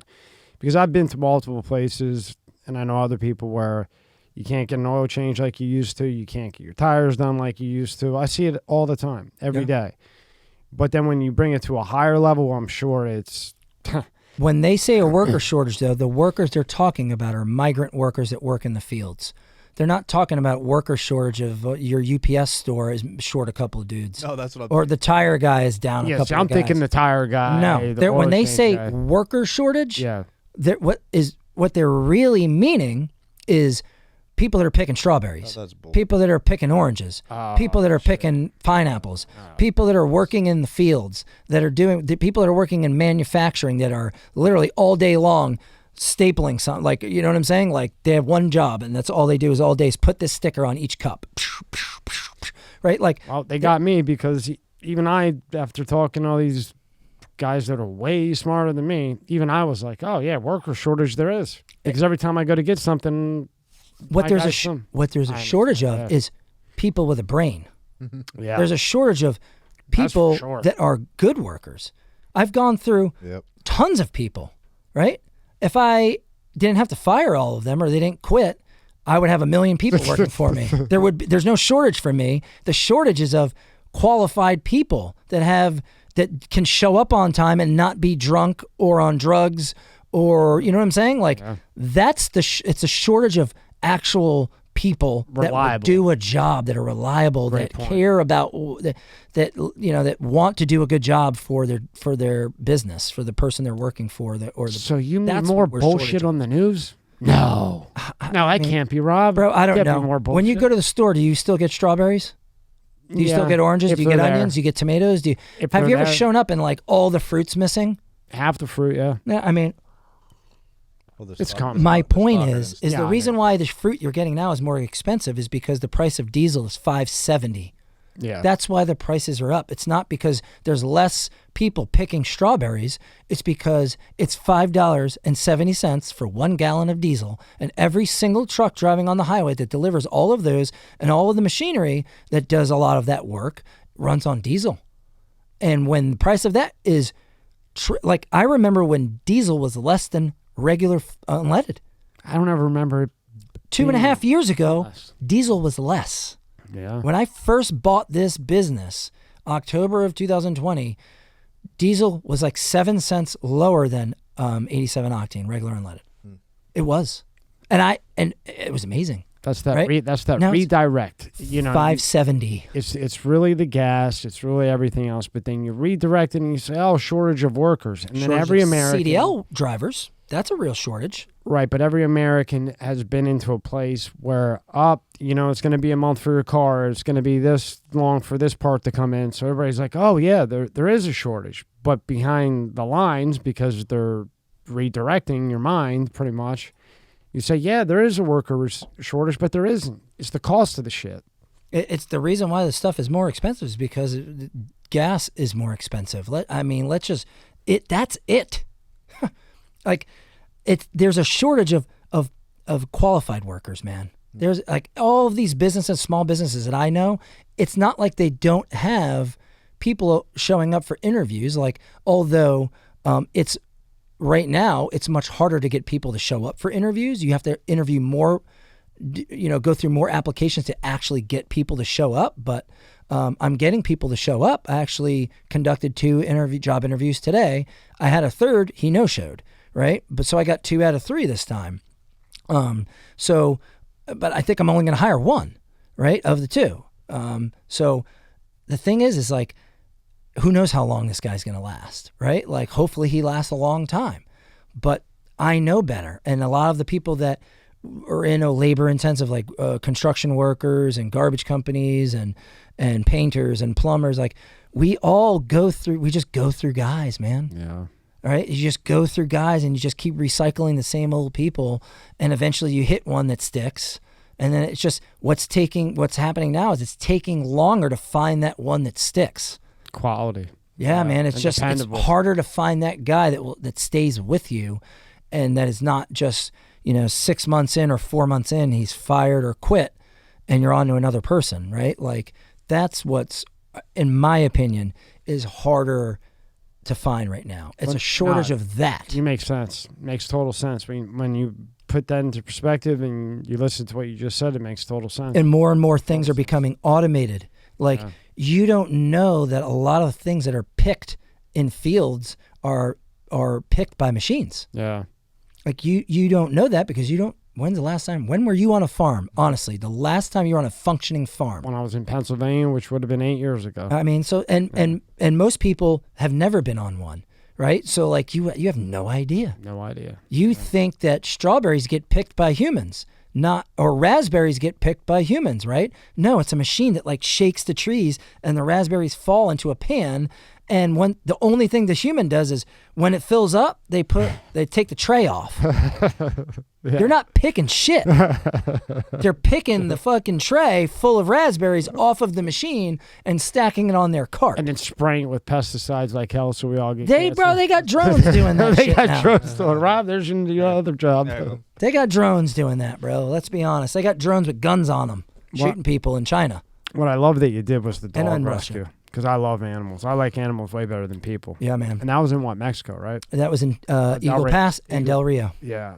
I mean, pretty much in Mexico. You didn't even want to know. Oh, you didn't even want to know about dogs in Mexico, because when I was down there for that panel, after the panel was over and they asked a bunch of questions about the border, I went into Mexico and recorded people crossing from the Mexico side, because I've seen in Eagle Pass them coming across right up to us, right? I've pulled people out of the Rio Grande and Del Rio that literally were in the water and like needed me to pull them out, right? I remember. So like I've seen them there, but I've always wanted to say what it's like on that side. Like what are they doing over there? Like that's where the smugglers are.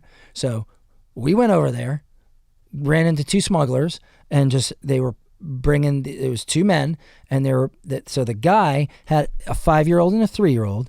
And everybody says, like for the most part, you don't know if that's his real dad, right? Because there's so much human smuggling going on that it was hard to determine, is this guy's 5-year-old and 3-year-old, or is this someone else's 5-year-old and 3-year-old, and he's acting like the dad because they do that because they're more likely to be able to stay in the United States if they have a child, right?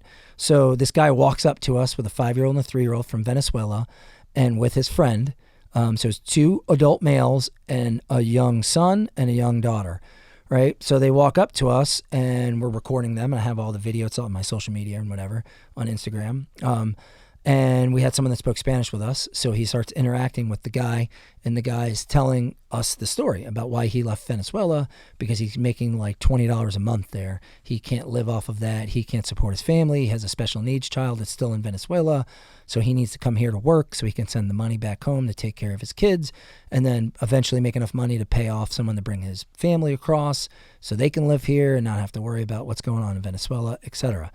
Right? So we're like, are those your kids? He said, that's his kids, but I'm going to use his son and act like his son is my son. And obviously the daughter is his daughter. So this way, he's my buddy. Hopefully I can stay. So he's going to allow me to act like this is my son, even though it's his son, right? Because they're a better chance of getting across. Now, Biden at that time had just implemented the Venezuelans are like a Title 42, basically sending Venezuelans back that were crossing, right? Why did he decide to do that? I have no idea. Just all of a sudden it was like, boom, Venezuelans are getting sent back now. Isn't that weird? Like, it was very strange. You have any idea why? Venezuelans are starting to vote conservative. I mean, let's be honest. They just did it today with Cubans. And we'll get into that in a second. Oh, yeah. My barber told me. He's Cuban. Yeah. He said before, and this was 3 days ago, he said before it, because, he's Cuban, so every Cuban person in Florida goes to him. And he's a great guy. His father's coming over the right way. He came over, he was here maybe 2 months ago. He was allowed to stay for 3 months. Came to my house to cut my hair. He got 3 months. He went back. He's doing it the right way. Yeah.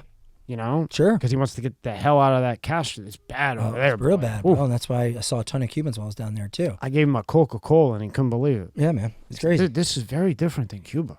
I said, yeah, this one's probably trying to kill you. Exactly. This is the one thing in the United States that's probably trying to kill you. Yeah. And your Coke over there is probably a lot better, as in Coca-Cola. Like the Mexican Coke made with real sugar. It just Yeah. tastes better. Everybody knows that in a glass bottle.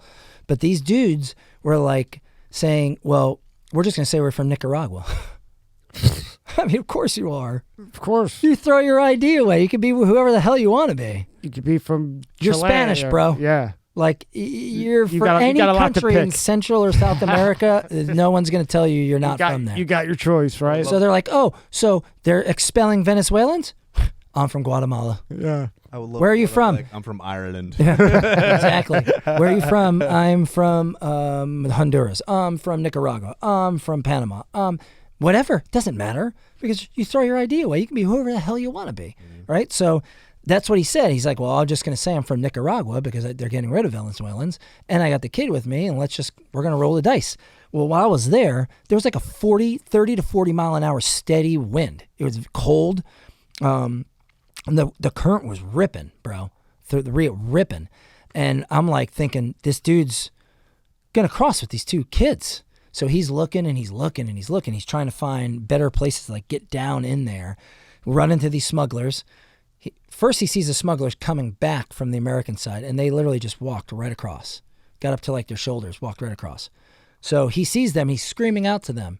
He walks over there to meet him, and he's asking him, you just walked across? How, everything's good? And the guy's telling him, you'll be fine. Just walk in an angle because of the current. Just keep walking in an angle. And you put the kids on your shoulders, and you're going to be good. Showed them the spot, and then that was it, bro. They started to put their stuff on the ground. They started waterproofing everything in their bag. Boom.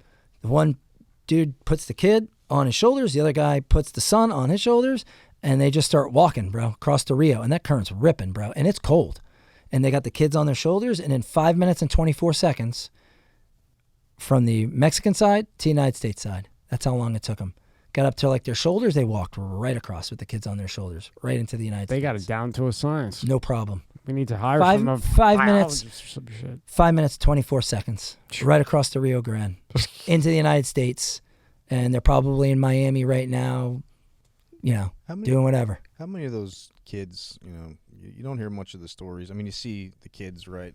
But how many of those kids do you think, unfortunately, have been either trafficked or kidnapped or anything and brought over and sold into the sex trade? I mean, it's hard to say a number, right? But do you think there's 70%? Yeah. Yeah, 7 out of 10. That's sad. You know what I mean? So, I mean, that's horrible That's to say they've, in some way, shape, or form, have been trafficked or it. And it's our government's fault because they make it so easy to get here that people are going to make that trip. You know what I mean? Like they're going to roll the dice and risk their lives and their children's lives to get here because right now it's as easy as it's ever been. So now you obviously are having, hundreds of thousands of people crossing a month. And A month? That's how many? yeah, I think in October there was 238,000. 238,000. There's been 72,000 so far since October to now in just the Del Rio sector. Wow. There's been over 900 deaths at the border so far. That's that they know roughly, about. 14 million a year, if not more? Yeah, I mean, Give or take? Yeah, they did over 5 million last year, and that's not including the gotaways. Oh, So that's just people that we know for sure. imagine the gotaways. And they have a lot of counting on gotaways because they have trail cams everywhere. So they're able to catch the gotaways on cameras in a lot of places so they can at least count them. But then obviously Bill Malusian just posted video from Ankara, New Mexico, of people just hopping over the wall, running literally over the wall or running across the street right in front of him into the woods, no border patrol in sight. And what's with the dogs with all this? What are they using dogs to get over too? No. But that's pretty funny. I mean, like I found a great Pyrenees, and I was thinking, like, did someone ride this dude's back across the Rio? Like that's how big the dog was. But so they're family pets, man. So like these people, think about how open the border is. It's so open. You feel so confident that you're going to bring your pet with you. Think about that. Play the tab before that, half of it. Just play half of it. We'll talk about it, and then the one before that, tab before that, right there. Yeah, play that. Yep. I'll tell you when to stop it, and then John, anything you want to say while it's going on? You might have to refresh it if it don't go. Oh, that's good. Guys, right now we're at the Del Rio Animal Facility, Animal Control, and this is I think this is our last stop for today. We are about to grab 6 dogs that are about to be euthanized today. So golden retriever, chocolate lab, a pug, a variety of different dogs, but they're coming home on the plane or on the bus. Okay. With a record number of illegal crossings happening in Del Rio and Eagle Pass and all along the southern border, we're seeing a huge uptick in discarded pets. People are bringing their animals across the Rio Grande and then having to leave them there because they cannot take them into Border Patrol custody. So which one most of the dogs, probably 99% of all dogs, are not spayed or neutered. Oh. So they're bringing them across and leaving them there. There's Sad Sally. And the dogs are having puppies Weimaraner. over and over again. There are literally hundreds, if not thousands, of dogs just in Eagle Pass and Del Rio alone. All of the animal shelters are full. All of the nonprofits are full. My favorite was the little homie right here, Chug. Yeah, I like him, bro. That's that he might be making that trip back to back up to the house. There he is. There's the dude. I had him put him up in first class. So we're just loading up all of the travel. We just built all of these, and then they'll all go in there. He's next. Chocolate Lab. Look, they're so happy just to be loved. Yep. The pup. All right, that one will go next. It's okay. How sad is that? It worked. Terrible. Chug. Sorry, it's all right though. We can put that one in this one. That's a Chihuahua pug. Chug. You got to get that one. Yeah. Put Chug in that one. So guys, right now we're at the Del Rio Animal Facility. Yeah. Animal All right, you can pause Control, and So we Pause it, 6 dogs are. We were told 6 dogs are going to be euthanized that day. So the lady Lori Simmons, who runs Big Dog Ranch Rescue, she's like, "Well, that ain't happening. I just can't. I won't be able to sleep for the rest of my life." So she's like, "We're getting them dogs." But like you said, like the confidence that they have that they can bring their pet across. Yeah. Like not just them and their kid, or it's like one of you go and the kid and I'll stay back. They're bringing the whole 9. I'm trying to tell people, man. Next thing will be like, cats and the I'm guinea trying, pig man. that they have in the thing spinning on the wheel. You'll have a thing for guinea pigs. all I'm saying is, it's never a good thing when more people from these countries live here than in those countries. Like, think about this, man. Like, we have 332.5 million people living here, right? Like, we're bringing 5 million in 2 years, right? That's just what we know about. Let's say it's 8 million, really. And you said in that video, right, every John, year, that all those shelters are full. oh, every all the single one, nonprofit. Yeah, they have. all the And nonprofits. that's in Texas, Yes, and that's a big state, bro. That's just in Eagle Pass and Del Rio. huge state. You know how many border towns there are? I joined a dog rescue lost and found on Facebook for that area. Very cool. And that's how I found a lot of these dogs too. People were like, I said, "Hey, I'm with Big Dog Ranch Rescue. We're doing a dog rescue right now for the next 2 days in Eagle Pass and Del Rio. If you've seen dogs, tell us their location." And that was like a boom. People just flooding the block. Like, "I'm from Uvalde. There's 1 million dogs here. Can you come here? I'm from this town. I'm from Laredo. I'm from here. There's dogs everywhere. There's dogs everywhere. There's dogs everywhere. Like, can you come? Can you come?" I'm like, "Bro, we can only take 40. It's all we have room for. I wish I could take 400, but Like, Made a there difference. are man. a Save 40, bro. bro, there's 1 million dogs, man. That's a shame. And also 1 million cats. I'm a dog guy. And there's cats everywhere. I mean, cats everywhere. Everywhere. Bro, we're in the gas station getting gas. Dog walks right up to us. No collar, no leash. We're like, oh, hey, buddy. Put the boom right in the van. Let's go. Good You're out. for you. Good They for just you. walk right up to you at the gas station, bro. You're pumping gas like a damn homeless person. Like, hey, man, you got any food, dude? I'm hungry. How Like, sad is that? it's freaking horrible, man. It's so sad. It's ridiculous. It's just ridiculous. I want bro. you to get that dog and bring him in with you. To chug? Yeah, get Yeah. the chug and bring him in. Yeah, man. That'd be cool, man. Bring him in with you. I mean, yeah, why not? Yeah, let him sit with you. And these Get him people, on camera. Get him some camera time. for right? sure, man. And these dogs, man, covered in ticks, Oh, covered in fleas, I hate worms. One dog had like 80 ticks on it, man. And Lori from Big Dog Ranch Rescue, right, who owns, or I don't know, not owns, the founder of Big Dog Ranch Rescue, and the guy that works with her, Rich, I think was his name. I'm sorry if I effed that up. They just sat there, bro, and put this dog on him, and they just started pulling ticks off with their fingers, one after another, pop, pop.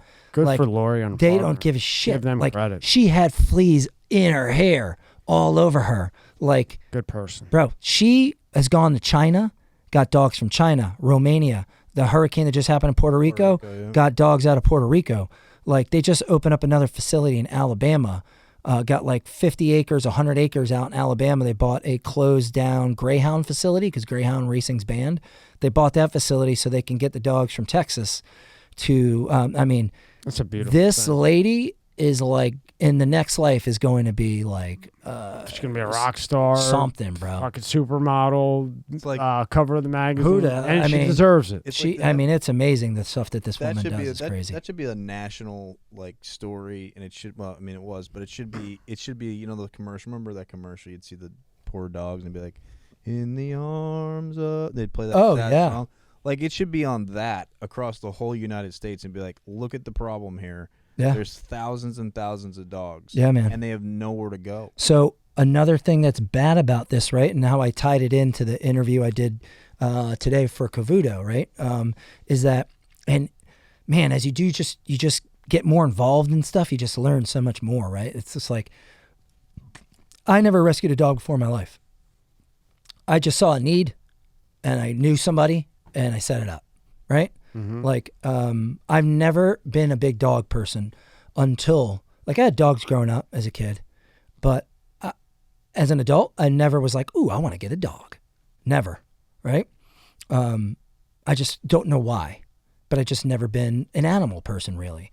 So my mother-in-law got a dog, a Cavapoo, like 1-year-old, bought him because she wanted a dog. And then she had the dog for a couple of days, and she was just brought it over because the kids went, oh my God, I want to see the dog. So she brought the dog over, and the kids were just like ecstatic over this dog. And she's, you know, she was like, takes her home and then texts Erica like, I don't know if I want the dog. It's a lot of work. You know, I drive to Miami every day, and then he's by himself. And I, you know, saw how the kids were with the dog, and like, you know, if you want the dog, I'll give you the dog. So she's like, you know, and we tried to have a dog before. Like, we had a chocolate lab. We got it as a puppy. And this is when we had little girls and little kids. And the dog was just, we weren't ready for that puppy, bro. A chocolate lab puppy. He was trampling the kids. She was trampling the kids. Our cousins would come over, just trampling them, jumping up on everything, going in the bathroom everywhere. And when, like, dude, a dog, like a chocolate lab pees, it's like acid, bro. It just is like the urine is just like, oh, and it's so much. And like the dog licked through our floor and chewed up our baseboards. And like we had little children, and it was just like overwhelming, right? So we found a good home for the dog. You know, I might get some dog hate for that shit. I don't know, but Found you know, a good home for us. a Threw it in great the home fucking on street. like and trust me, bro, like I'm not a scumbag. Like, I found a great home, I'm like sure. on where this dog had land to run, and like, and we didn't sell it. We gave the people a beautiful chocolate lab. So then, like I said, my mother-in-law brought this dog, and the kids loved it, and they were like, you know, Daddy, can we have the dog? And it's a little guy. It's a Cavapoo. It's a little guy. And bro, I'm in love with this dog, man. I love this dog. And I never loved dogs like that. But something about the dog, man, it just kind of changed me in a way that I didn't think like, having an animal could change you. But man, there's something to the whole man's best friend thing. There really Especially is. when you're going through something. Yeah. Because the dog doesn't judge you. It just can't wait to see you. Every time you come home, every time, bro, that dog it's like it never seen me before. Yeah. Like it's the first time it ever seen, you know what I mean? Like It's just happy to see you. bro, You so got the happy, worst man. day. And it's, it's something so trivial, but it is cool to like come home and have this dog that's just like, no matter what, wants your attention so bad. what. It's just so excited that you're No there. matter what. You could have the worst day ever. The Yeah, dog man. doesn't give two shits. I'll Bro. tell you right now, my daughter, if, that micro mini French bulldog that I bought like an idiot, it's still, even though it got fat because I had to give it butter to keep it alive when the teeth wouldn't come in. Yeah. If I would take that dog away, my daughter would probably commit suicide. That's crazy. Every right? morning. How much do you love dogs? Camilla, can we get Camilla? Can we get Camilla? And she's little. Yeah. So she could play. As you said, I have another one, Guido. Yeah. And he's just strong. He's just an ox. So he's too big to have him jumping around and playing. Yeah. But the little one, Come on, it's man. all over. And it's just a different thing for the kids, man. And I'd rather give it a dog than an iPad. God, you oh know? God, please. They're so in love with this dog. And I think yeah. that makes me love the dog even so much more because I can see how much happiness it brings the kids. And you get a break. My son, John, loves that dog, bro. I bet like, he does. He loves that dog. Man, Period. best End of friend, brother. story, bro. Like that, I dread the day that when it's all over. You know what I mean? Because it's like I used to be such an asshole towards people that would be like, my dog died on Facebook. Oh my God, I can't believe I'm going through this shit right now. And I'm like, bro, it's a fucking dog. Like, you're gonna be okay, right? Like, are you gonna make it? But now, bro, you'll see somebody. hey man, I apologize to anybody I've thrown shade at. Okay, my buddy Mike, who I've definitely thrown shade at because he's a gigantic bulldog lover, right? And he's obviously, bulldogs die early. He's gone through several bulldogs, and back in the day, we had a cat named Fatty, and just whatever the case may be, I always used to be like, Mike, and like, bro, he's on the verge of like ready to jump off a fucking bridge. Yeah. And I'm like, Mike, you gotta whisper to him, Mike, bro, like it was a dog. You know what I mean? Like I know you love, but bro, it was a dog. You get it now, though. Now I know, bro. Now you know. Now I know why the people are making the Facebook posts and motherfuckers ain't showing up to work. Yep. And like, bro, in a depression. Yeah. Like for whatever, like, or send an RIP post months after, like, RIP, Tucker, RIP, little Schmitty, I still miss you, bro. Like, I'm like, bro, like back in the day, you used to like, bro, all right, already. Good Lord. The saddest now thing I'm like, to see damn, is dreading it. When a man loses his wife, and the only thing left was that dog that they had together, and then that dog dies, and that was the last thing that man had. Shared too with the wife. And his wife. That's it. Yeah, man. It happened with Scott. Yeah, man. He was paralyzed for 2 weeks. He couldn't move. Sucks. It just broke his heart. But I have a whole new found respect and outlook on dogs, and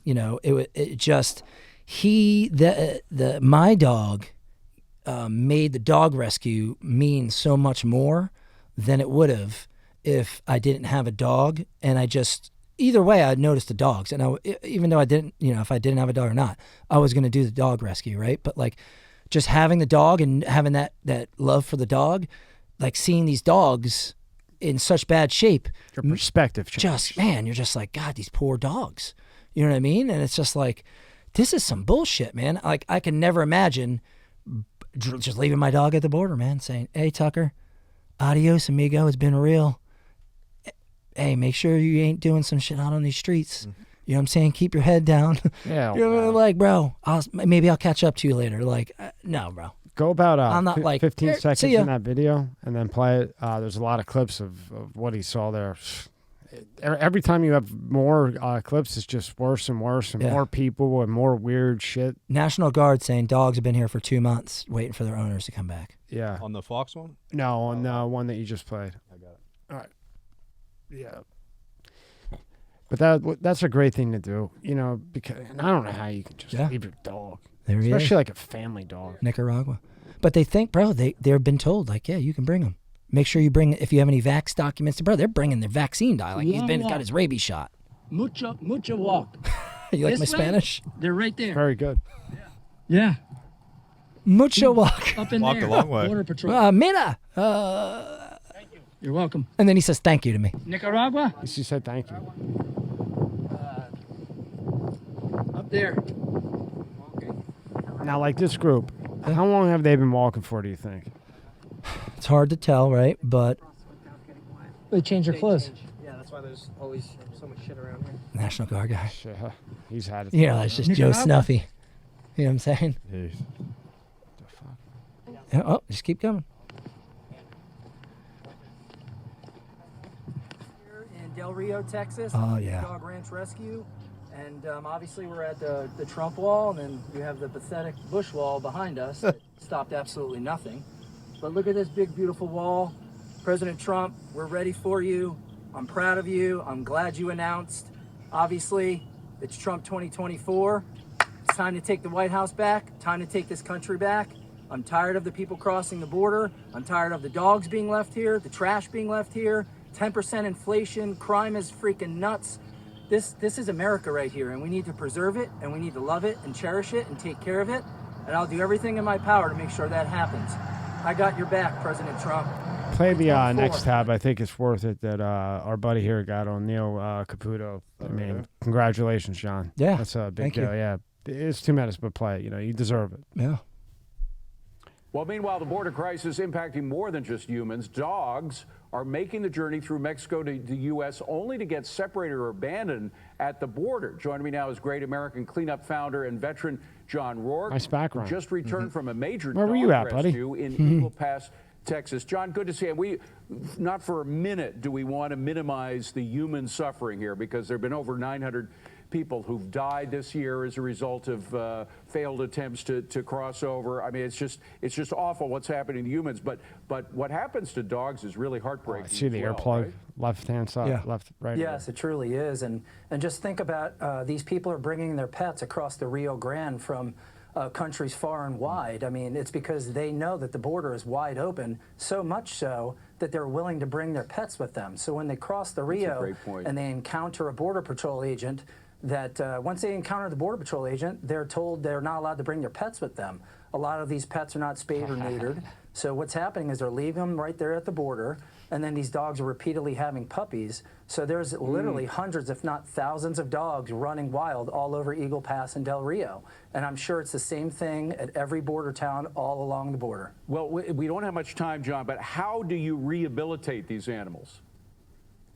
So a lot of them are covered in ticks and covered in fleas, and they have worms. Some have distemper. So we partnered with Big Dog Ranch Rescue out of here in Palm Beach County, and we flew them from Del Rio. 40 dogs we were able to rescue, and we're going to rehab them down here at the Big Dog Ranch Rescue, and then they'll be up for adoption hopefully within the next month or two once they're through the rehabilitation process. And do you have enough people willing to adopt them?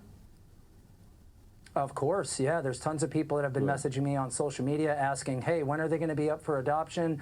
I would love to take one of those off your hands. I mean, when adoptions are down 60% and turnover, turning dogs in are up 40%, surrenders, it's because of the Biden administration, inflation, and the price of everything. People can't afford their pets, so they're just letting them go as well. So that's a big problem. What a tragedy. But it is great how you can rehabilitate these animals. And again, we don't want to minimize at all what the human beings are suffering, which is horrible. But congratulations for your work, John. As always, we appreciate seeing you. Thank you very much.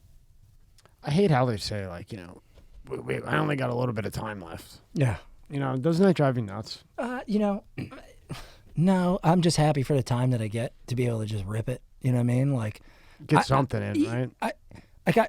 I want to trash Biden. Like, that's my thing, right? So I don't like him at all.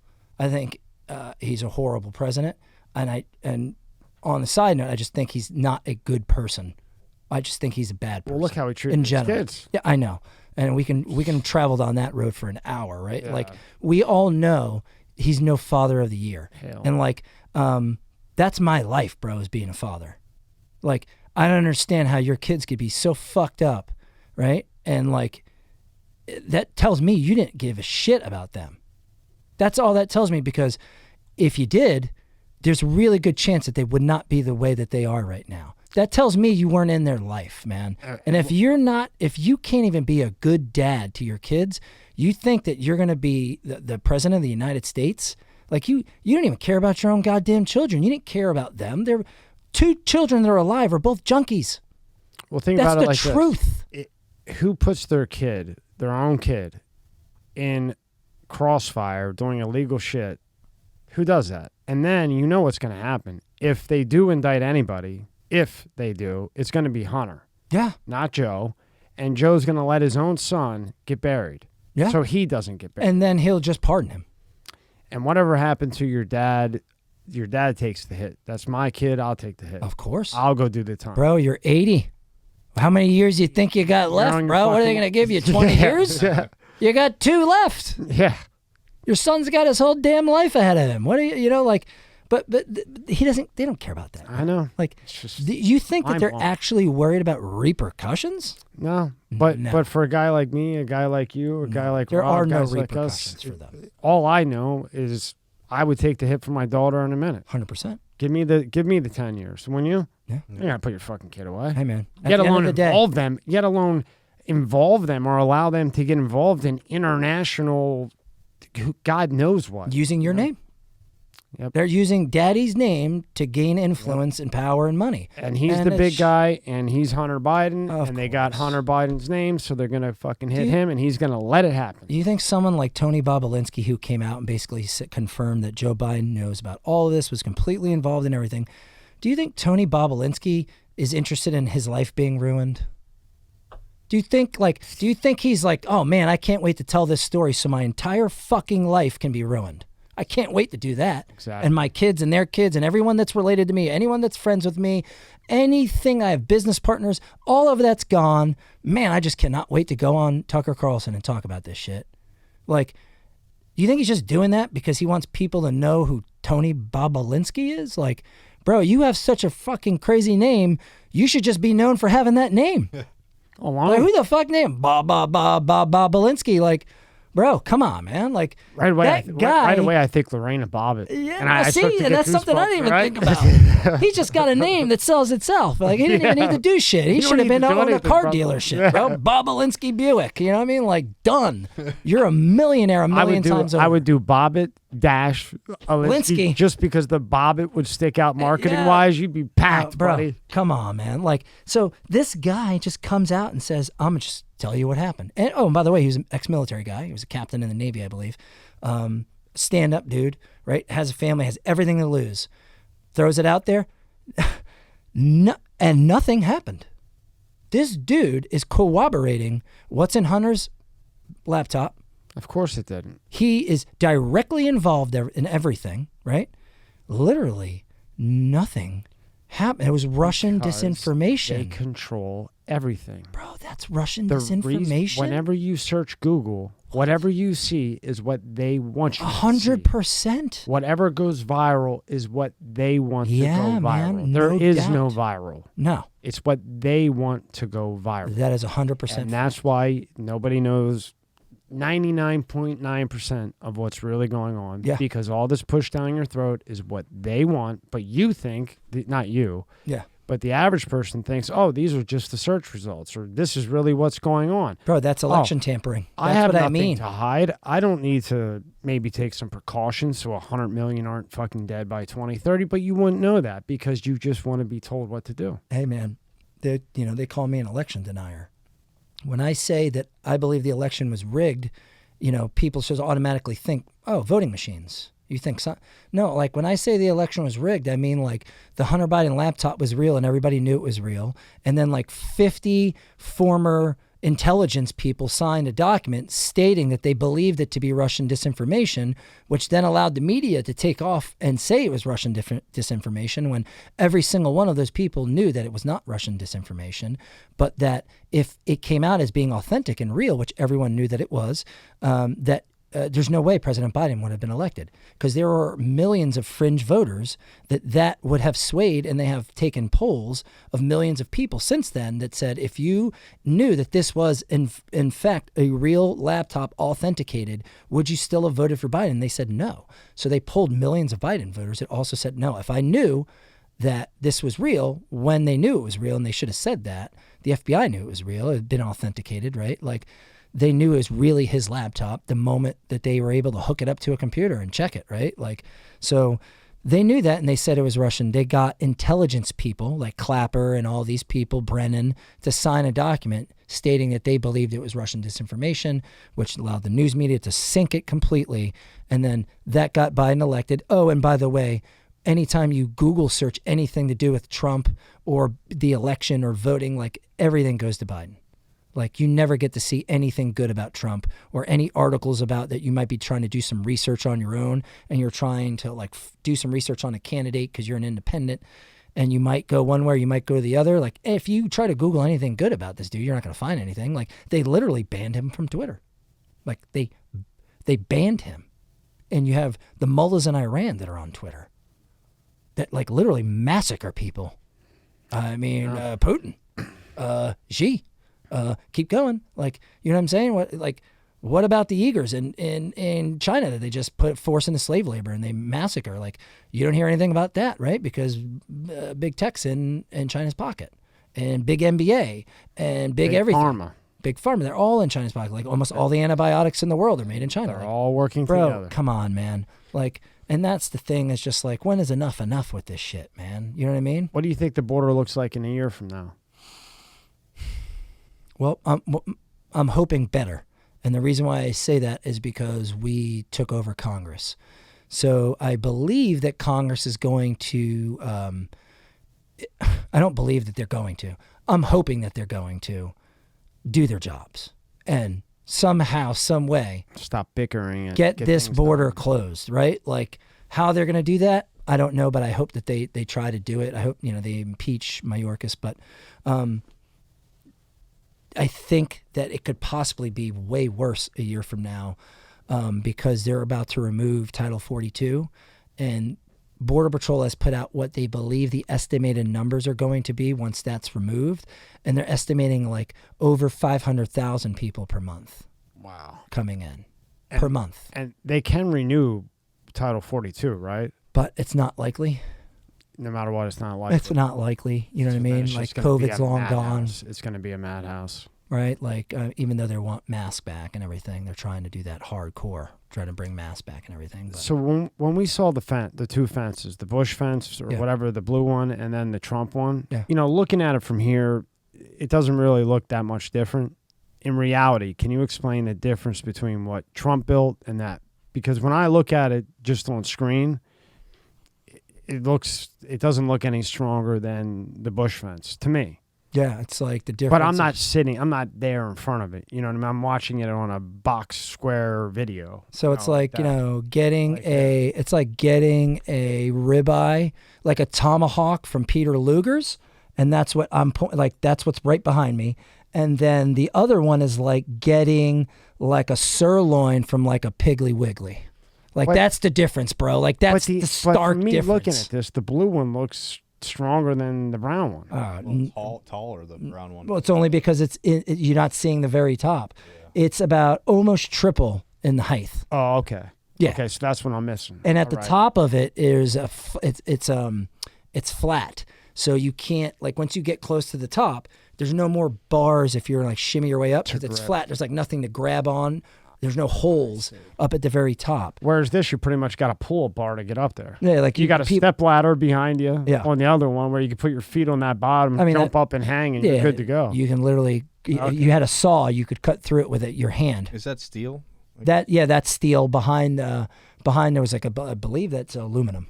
Okay. The other one. That makes sense now because it's so high and you can't climb it. Okay, that's why I wanted to ask you. At least it's something. It's something. It's better than what the Democrats did, which was nothing. But the difference in the walls, bro, is like what the difference between night and day is. It's that much of a difference. That's why I wanted you to explain it, because if you're just watching it, it looks like the other one's stronger. But when you explain it, It's very clear. How much of that is actually built? Like how? Like I don't know what the not coastline, but the Not I don't enough. know how far the border goes, right? Miles wise, but how much? 20. Not much. Right? Will you Google it? I think it's like 2,200 miles of border, but not enough is built. Okay, that's the answer. I don't know the exact amount. I want to say it's maybe half or more. But in Eagle Pass, it's or in Del Rio, it's where it stopped. So like you'll see the wall, and then nothing. There's several places where you'll see the stacked up piles of fence that's just sitting there collecting, just rusting. Taxpayers already paid for it. Is that going to be able to be used? Texas has declared an invasion at their border, and they've basically commandeered all of the remaining materials that are there, and they're putting the border wall up with that. Hey, Rob, did you find out how long the U.S.-Mexico border is? Yep. So let's pull this up here. It says it's 3,141 kilometers, which I'm not very good at math, so we'll come over to here, and that converts to 1,951.7 miles. So that's a pretty lot. It's like fucking driving from here to Maine. Yeah. And we have, you said, how much would you guess a fence up? Not a lot. Just I mean, you could Google that too. You could put how many miles of border wall exist or something like that. How many Trump do you wall. think? Don't look. How many do you think? 600 miles. Right there, Trump wall, how much he actually built. BBC News, which is probably going to be a lie, but it's all right. Oh, they're shit too. Looks like built 15 miles of new primary battery where none existed before. 350 miles of replacement or secondary barrier. So let's just say 360. Before he took office, there were 654 miles of barrier along the southern border, made up of 354 miles of barricades to stop pedestrians. So not a lot. Oh my God! I can't read this anymore. I just pedestrians. Bro, Yeah, wait. I can't get that out of my face. Not enough. Not enough. Not enough. That's enough to make me fucking blow a gasket. And somebody that, I understand, Bro, somebody who's like, been down come there 4, on. 5, 6 times to these places. I mean, Pedestrians? it would Well, are we crossing the goddamn road in freaking Jupiter somewhere? Like, that's just those pedestrians over there. Hey, guys. yeah, like they're making it like it's me What? and you that like we went to Mexico or we went wherever and we're just They're crossing. illegal immigrants. And some of them are horrible fucking people. That's even on Brave. Child rapists. That came up on Brave. They're not pedestrians. I got to tell Epstein about that one. It's nuts, bro. That's bad. Pedestrians. They're just pedestrians. What'd you want to ask? Bro, that's why he can say the border is secure. Don't you guys get it? Like, Yeah. he can say it with confidence. Because then you could go look the it up. liberal media calls them pedestrians. Yep. Come on, man. It's Worse like, and worse every time I get how into this shit. can you not? How can you not know by now? It's Like, if you're a liberal, man, how can you not know? Come Would you want on. to ask him about terms? No, I was just talking to Tom. I was talking to my friend earlier today. We were talking politics, and I said, in my opinion, I'm 37. I'm, I guess, considered a millennial, but I'm on the upper clasp of that. But the only way I think we solve some of these issues, right, are term limits for senators, House of Representatives. I mean, I don't know how the founding fathers, unless I'm wrong, did not write that in there. Like, we have term limits for a president, but these people can serve from the time they're 30 till 95, making millions and millions and millions of dollars. So I think the term limits is one thing. And I was saying to my buddy today, I'm like, my personal opinion, I'm just tired of old. This isn't an ageism thing. I like old people. I love old people. Old politicians. Yeah. I think we need young people in there. And that goes for Biden. That goes for Trump. And I know you like Trump, but I think we need younger than that. No, I don't doubt it, man. And this is the reason why I think there should be term limits too, right? But look at the look at the guys that run and the girls that run for office now, right? Like Joe Biden's the president. Think about that. There's 332.5 million people in the United States. Joe Biden is the president of the United States, right? Well, so, like, if you have put in drop boxes, I know you saw 2,000 mules. Of course, that's all the facts you need, right? In my opinion. So my point is that having term limits is great, but it is so. You know how hard it is to find someone to run for office that actually wants to go through the bullshit. Who the hell really of running for office? So like some people run unopposed, man, like, and just win, and no one even runs against them, right? Bernie's got it down pat, though. Bernie steps in. He knows he's going to take votes from the Dems. Well, he's got the whole shtick. 40 million this year. Crazy, 40 million this year. I'm staying in, and I'm taking your votes. Right. All right, Bernie, here's 40. But believe me, he'll be around 2024. Right. He'll get another 40 million. For sure.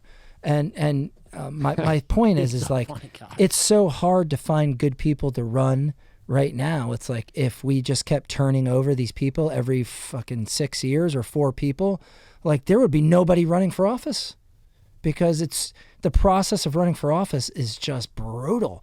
Like, you remember what they did to Kavanaugh? They went back to his high school days. That was hard. They made like, remember at that keg party when you were 16 and you were kissing that girl in a room in the back of the house? And you make that man cry in front of his family. You make destroyed his life on national television, bro. That's insane. Like, who wants to be a Supreme Court justice now? Not me. Like, I mean, they made this dude. They brought a lady out who was lying. She must hang out with Amber Rose. They got a woman to just come out and lie, bro, and just say, "Oh, he raped me." And then, even though this dude had, before he was a Supreme Court justice, had become judges at the highest level, she never said anything. The highest level before Supreme Court, never said a word. All of a sudden, he's a Supreme Court. Now I'm going to say it. He didn't even. He's like he was like my mother. Yeah. My mother never got a speeding ticket in her life. She never got pulled over in her life. Perfect. That was like him. Nothing. Now he goes for Supreme Court. You got the guy crying up there with his family. He is a rapist. He's an alcoholic rapist, and that's the end of the story. Kind of like all the girls that came out against President Trump and said that he sexually assaulted them. Funny how when he had the #1 rated show on all of television, The Apprentice, for like 8 straight years in a row, none of those women came out and said, "Man, this guy raped me." When you would the think #1 celebrity in the world. Nope. President, he raped me. So what do you think the term should be? What do you think the term should be? Oh, God. I think that if you do 20 years in service to the country, I think that it's time. You know, just pack. It's time. It's time. Let somebody else get a crack at it. Go on vacation, right? Yeah, it's 20 years is a long time, man. You know, and that's just, people say like that's an arbitrary, you're just throwing arbitrary numbers out there. I mean, kind of not. Like, that's kind of like what that's kind of the standard is for people to work. Like, you ask any of these retirees, you know, it's like 20, 30 years, they're done. Yeah, I agree with that. It's kind of the thing. Like, you 20 years, you earned your pension. Like, my dad did 20 years in NYPD. He vested his pension. He retired at 20. Most cops retired at 20.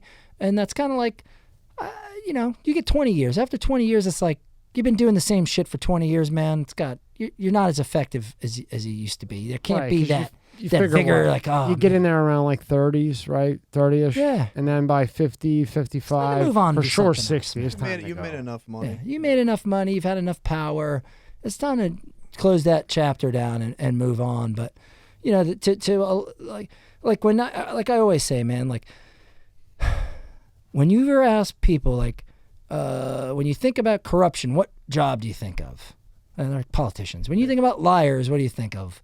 Politicians, lawyers, or politicians, right? Like, so, and then they elect a career, 50-year politician. Yeah. Who's been lying for 50 years. All they ever say about politicians is bad stuff. And they elect a politician. This guy's been doing. He's never had a public sector job. Even when they'll show like I never said that, and then they're like, hold on, let me play this video. Yes. Like, I disagree with that, and then they'll be like, you said it. See, and he's like, next question. Like, what the? And fuck? that's it. It's right and then it goes there. away. I did not have sexual intercourse with that woman. Miss Lewinsky. Miss Lewinsky. Yeah, kind of just did some really crazy shit with her, but I mean, you know. Yeah, but that's whatever. Did you see that the dog that I picked to put up on your screen was the one that you're going to go get? The Chug? Yeah, I didn't know you were going to go get that. Oh, I no, just liked him. I just liked him because he kind of looks like mine. Yeah, he looks cool, man. Yeah. And he had a good temperament, and like, how the hell could someone just leave that dog like that, You right? gotta go get him. But they believe that they can bring them. Name him Chugs. Yeah, that's what he is. Because in your whole life, I know you like to chug. I've heard. Yeah, I did. And yeah, he's awesome, bro. That dog was cool. There were tons. All the dogs were cool, man. They're just, you know, none of the dogs. There was one little Chihuahua that was like a little, feisty, but they usually are like that sometimes. Like it would only They're let hyper. only a woman could handle that. There was one Chihuahua in there that, but other than that, all the other dogs were really cool, man. So now politically, right? The Dems are the states that are allowing this crime to happen, and I can only imagine how nuts it's going to get around the holidays. Can you imagine? Yeah. Like, as Christmas is coming up, how bad it's Yeah. going to get? How does this benefit the Democrats? How does it benefit the Democrats to allow people to walk into a store, steal whatever they want, leave, rob people? A woman get almost beat to death at the airport, and the guy walks away. I don't even think they caught him now. Yeah. So by them allowing this to happen, how is that beneficial toward the Democratic Party? Because the Republican states aren't doing that shit. No. So how does that benefit the Democratic Party and the Democratic Party doing nothing about it? I mean, there has to be a reason. Well, this is why local elections are so important, right? Like, so, like senators that are Democrats, right? Like, it all comes down to those prosecutors, man. Like, that's what it comes down to, bro. Like, the crime that's crazy, the people pushing people in front of trains and shit, is mental health, but is also repeat offenders that are not getting put away because liberal prosecutors and liberal judges are making sure that doesn't happen, right? So, like, not every Democrat that's up there wants these people to get let out or released from jail. Like, not every one of them do, but that's why it's so important on these. Soros has figured out that he can control, if you control the lowest levels, really you control it all, man. Like, he can just turn a city upside down through one prosecutor, man. And he's doing that. He's turning these cities upside down. Why are they doing it? Is the question. Like, why do you think? God, I don't know. Is it to make people dependent on the government somehow, to where they think like their cities are so out of control? Like, it doesn't get them more votes. Is it to keep people scared so they don't expose stuff? Like, I don't know. And like, I'm going to go back to my barber. He said, when Trump was in, everybody was Biden, Democrat. And he said the last 6 months, everybody now was Republican. We want him back. He was at my house cutting my hair and Trump came on. Yeah. He go, everybody at the barbershop, they want the big guy back. They want the big guy back. He goes, before everybody wanted the other, blah, blah, blah, blah, blah. Yeah, because jobs were flowing. Yeah. Interest rates were low. People had money in the bank. And remember, people had less debt. And the Spanish community have a lot of people in New York, California, of course. These places that are getting robbed. And a lot of their families that they came over legally have little mom and pop gas 100%. stations. They can't afford to take hits like this. They can't afford to take $1,000 hit left and right. No, man. They can't afford to lock everything up, or they have to hire more to unlock to get a bottle of Advil. Even corporate stores can't even afford it, bro. CVS's are closing in droves. Walgreens are closing in droves. Wawa's closing, bro. I couldn't believe when Wawa left Philly. Bro, these people are packing up and they're closing up shop because the shoplifting's so out of control. They can't keep anything in stock. They're losing money by that. So it has to be so you depend on the government. It has to be. Because so like, where do those people that depended on that CVS to get their drugs? The older people that live in those neighborhoods, where do they go now? Well, now it's harder for them to get the medicine. Well, they'll die, and that's what they want. All right, there you go. I mean, like, it's just definitely out of population control. It's hard to wrap your mind around, like, why someone would want more crime. Because you would think Obama would tell the puppet, "Hey, puppet, do something and stop this because it's making us look really bad." You would think, right? So the only conclusion I can come up with is what you said, is so that you eventually have to depend on the government because all the mom and pop shops are dead.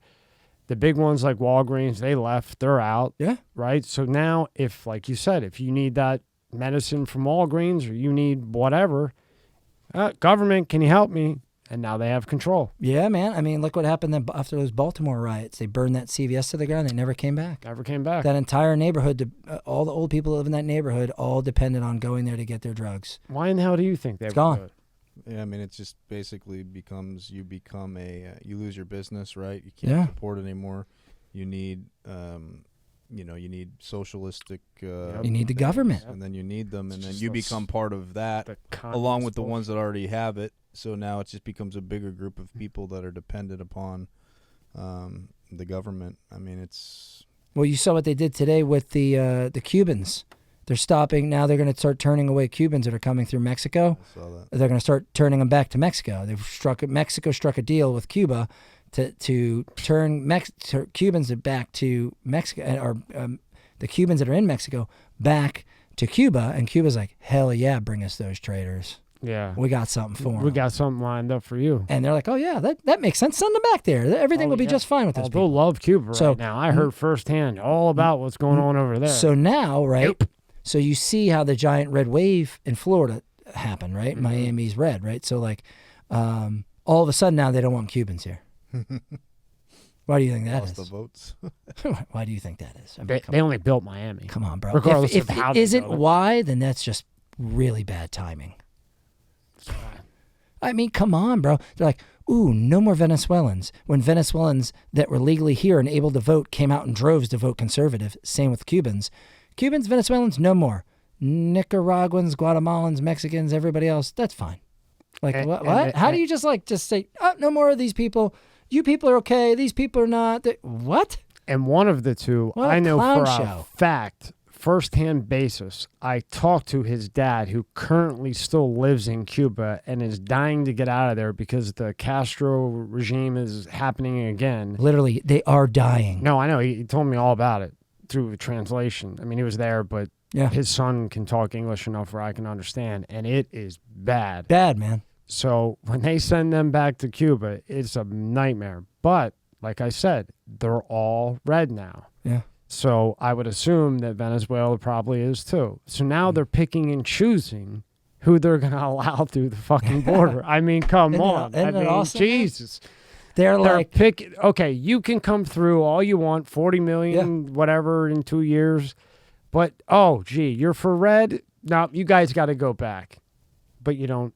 And they just bro, bury it just, if it's not Isn't that, that crazy? if it's Holy not that, shit. it sure seems like that, If it's Like- not that, it's that. right? Like If it's not that, it is that. It's just they if it bury looks like shit, it smells like shit, it's shit, bro. Like, that's kind of what it seems like to me. Is like, why all of a sudden, like, oh, no Cubans, no Venezuelans. Like, what?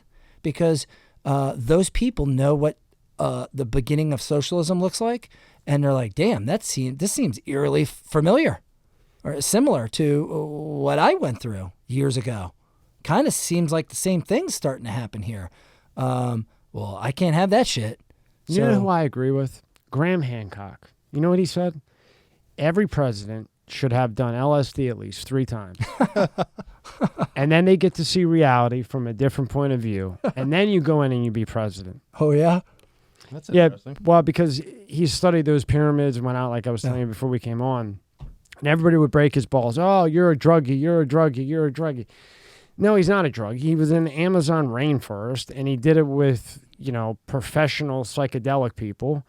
And you see the world in a different way than you do normally, and you value nature and things like that. And he studied and studied and studied and fucking forever, his whole damn career, trying to find our history, which is the base, which we completely forgot about history. We don't even know our history. I mean, we tear our statues down. Tear our statues To down. remind us of The our whole history, Amazon good and bad. is massive. Yeah. And him and his buddy Randall are really the only people Out there licking frogs. looking to see what happened. Yeah. How many ice ages? 3, Sure. 4, 7? He's at 10 now Hey. that he can calculate. Global warming, though. Oh, fucking global warming. Oh, that's where you don't want to get me started. on Global that one. warming is going to be the end, even though we're here and there was an ice age, and now we're here. Hello, McFly. So the world didn't end, though, did it then? Or McFly, Morning McFly. I don't understand. There's Wasn't been there an ice age? 10. It's been published. 10 ice ages now have been published. And that didn't take old Mother Earth down? No, it didn't, because but that this Subaru is? oh yeah. That Honda Accord? Yeah. That's what's doing it. Oh, okay, I see. So that little bit of gas is really gonna turn us into a fucking ice age? No. It has happened over and over. Combined with the cows.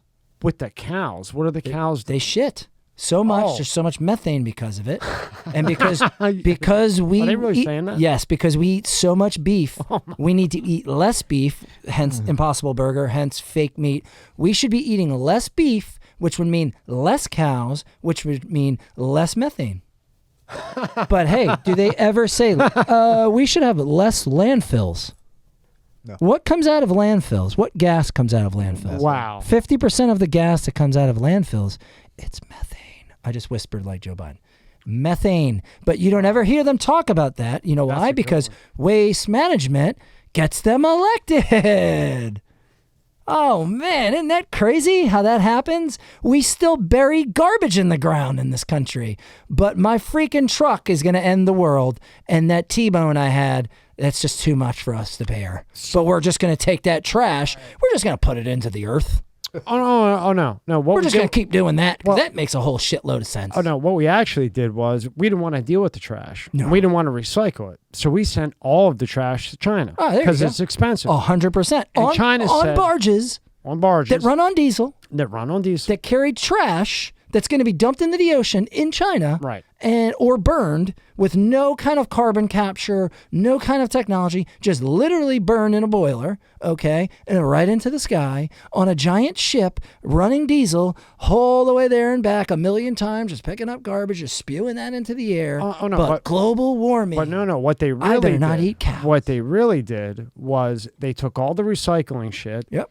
And the U.S. said, this is too expensive. We don't want to do it. So we're going to send it to China. Of course. China gets it and says, wait a minute, we're not paying for this shit. And they just dump it in the ocean. Yeah. And So- that's why you have all these ocean problems. It has nothing to do with global warming. Global warming has happened a gazillion times. All you got to do is look at a history book, even though people don't even know what that is. It's cyclical. So if we can't stop China and India from doing what they do, it means nothing. You can get an electric car. There, congratulations, you're saving the world. Woo! That's Except the for that funnest battery when it cannot be charged and recharged and recharged then again. what? They're just going to throw it in a landfill. And guess what's worse than fossil fuels? Lithium that's in battery. Which there's not a finite amount of. So they're going to just keep digging into the earth and actually physically destroying the earth to get to these. And then to get the electricity that there is is generated by burning coal. 80% of all electricity is generated by burning coal. Okay. So you basically have coal-fired cars. Like you got to go get a coal-fired pizza and a coal-fired Tesla. Wouldn't nuclear fix all this? Yeah, but they can't have that. Why? That's the cleanest way to do it. Why? Because what if there's a nuclear catastrophe? Well, there could be a nuclear catastrophe at any second. I know. We might as well freaking use it. I know. It's okay to use it on submarines and stuff like that. And then but, bro, they need you on that electric.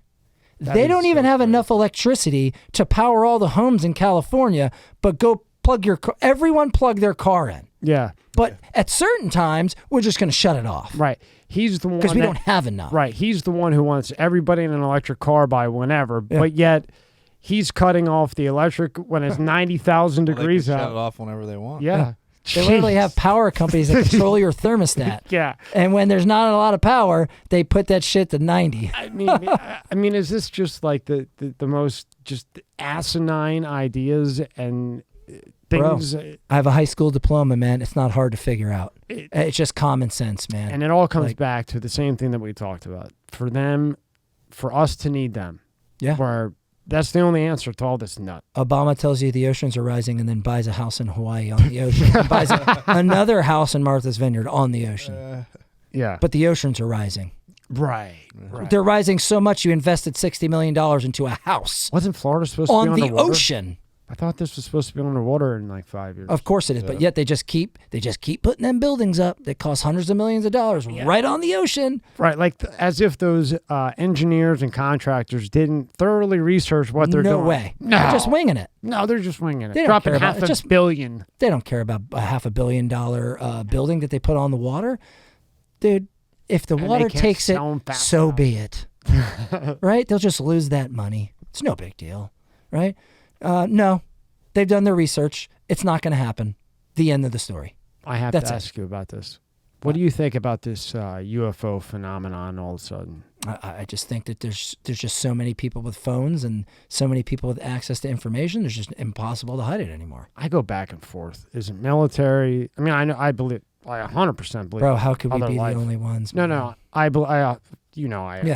There has to be other 1,000% believe that. But what they're showing us, I'm saying, do you think that that's what do they call them? AP, whatever the fuck. I just call it. It's obviously not what's really there, like, because once again, government believes that they know better than we do, right? So they, in their minds, they believe that the average American would not be able to take the fact that we're not alone, right? I don't think. And I don't think the average American could. It would turn it into complete chaos in this world. I think it would. And the end of the world would be as we know it, right? Well, if that's the case, then that's my fucking decision to make. That's not your decision to make. True. That's your decision to make. That's you don't get to determine that for me, bro. Well, That's called freedom. Well, they do. Well, okay. Well, that's fucked up. But the ones we're seeing, do you think they're military? No. You don't. You think they're all UFO? 100%. Yeah. I go back and forth all the time. I mean, I definitely think UFOs have been here, but I think the ones we're seeing, I don't know. The one that went into the water, that one. Well, I mean, at the same time, bro, like they tell you the border is secure, so what can you believe, right? Like I just keep going back to that because if they'll lie about something so blatantly obvious to be true, then they'll lie about everything and anything. So like if the videos you're seeing, right, where are you seeing those videos? Like you're going to a site and watching a video, like maybe they're only showing you what they want you to see, right? Like because you can't, like ultimately, like you can't yourself verify if that video that someone posted is actually real. Like you just gotta look at it and use your common sense and kind of just figure it out on your own. But like, do I think that there's aliens? Yeah, man. Yeah, like you were saying, there's clones. Like, yeah. I mean, haven't they cloned animals? Oh yeah. Okay, so I mean, if they've already done that, they've like, already made a heartbeat and a brain with no sperm and no egg. Yeah, I mean, that's nuts. Look. Scientists grow synthetic embryo with brain and beating heart without egg or sperm. By University of Cambridge. Now, if they're telling you this, you know that they're 100 million steps ahead of this. This is just what they're leaking out. This is what they're letting you know. I have to believe that that's true. Read a little bit of that, Rob. Scientists from the University of Cambridge have created model embryos from mouse stem cells that form a brain, a beating heart, and the foundations of all the other organs of the body. It represents a new avenue for recreating the first stages of life. Just playing God, man. That's nuts. If you could do that, then just playing God, you can bro. Plant anything you want. I mean, right there it is. I mean, that's all you need, bro. Like they make every apple the same exact way. Yeah. It's so dangerous. Every orange is the exact same size and the exact same color. Go to a supermarket and look at the oranges and look at the fruit. Every single thing is the same exact size. It's perfect. Like, bro, they got trees growing perfect apples. Like, what's going on, bro? Yeah. Where are we at? Like, the one guy with the UFO, it's nuts. I think it was Andrew Bustamante. He was CIA. He was head of nuke. He was the head of the nuke department in the CIA. And we had played the videos. And he had two conclusions. One, that it was a UFO, but then he pointed out some good shit. Yeah. And he said, do you see how calm they are? She's like, oh, that's a lifesaver. Oh, it looks like a lifesaver, kind of. And his theory was, he's retired now. His theory was whatever they did see, whatever that is like a B-roll, like a video, and then it's me and you in a studio talking over what was seen, not actually what was said in the cockpit. Yeah. And he also said, like, if you see something like that, like you see this fucking thing, all of a sudden you'd be like, holy shit, look at that. Did you guys see that? 100%. And call back to base. And not like, and they never called you back guys to base. see, look at how that's moving. Wow, look at that. You're not going to be like, oh, that's a lifesaver. Bro, you see some shit you never saw before, you're going to act like you seen some shit you never seen before. Fuck, right? And there was not any of that. So that was interesting. I thought that. I mean, and the 5 that we played, not one did they call air traffic control. That's when I was like, Bro, if you're in a deer stand and some crazy ass deer runs out, you about to jump out of your damn boots like, wow, look at that fucking thing. You ain't lying. You telling me you see a spaceship, you're not going to be like Correct. fucking, wow, what the fuck did you see that, Bob? Bob, bro, what the fuck was that thing? Like, come on. me and you are up there and we see that thing drop, we're calling bro, back to base. bro, I'm like, I don't know if that fucking hey, thing's man. armed or what. Did you see what I saw? Yeah, I saw that, bro. What the fuck was that? I don't know. Are you gonna be like, hey Tommy, doesn't that look like a cute little white lifesaver? Zero And that's chance. what she said. No way. No way. That's when I started going, Oh man, yeah, wow, that's maybe great. that's military, we're kind of in a war. Whenever you're in a war, you kind of say, hey, look what I got. You may not want to make that move. When two countries are going to go to war, you give a little bit of a taste. Hey, you want to play? I don't know. It's like it's hard to like get your mind in on that, like, because it's just like, bro.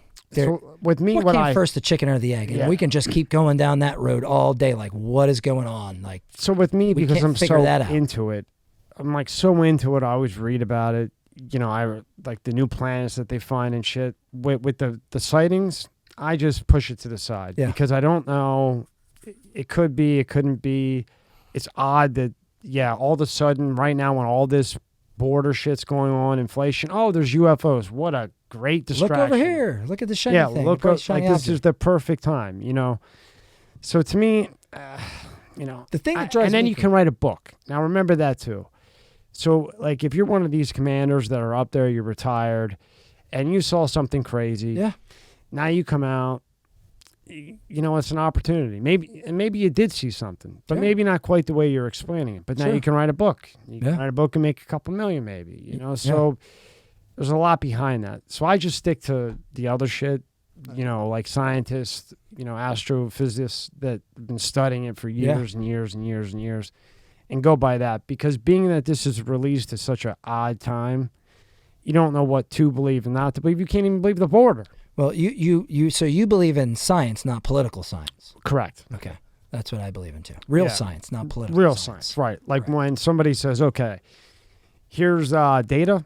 Here's what we see now in space. Yeah. Here's what we know. Here's what we're positive We're not of. funded by the government. We're not funded. Because if we're funded by the government, then whatever it is that they want us to say, well, then that magically will be what I come up with. So, yeah. That's why I was so big with Grant Hancock. The thing that always piques my interest is space in a different angle, not UFOs and any of that, but like the satellites that are roving all over, right?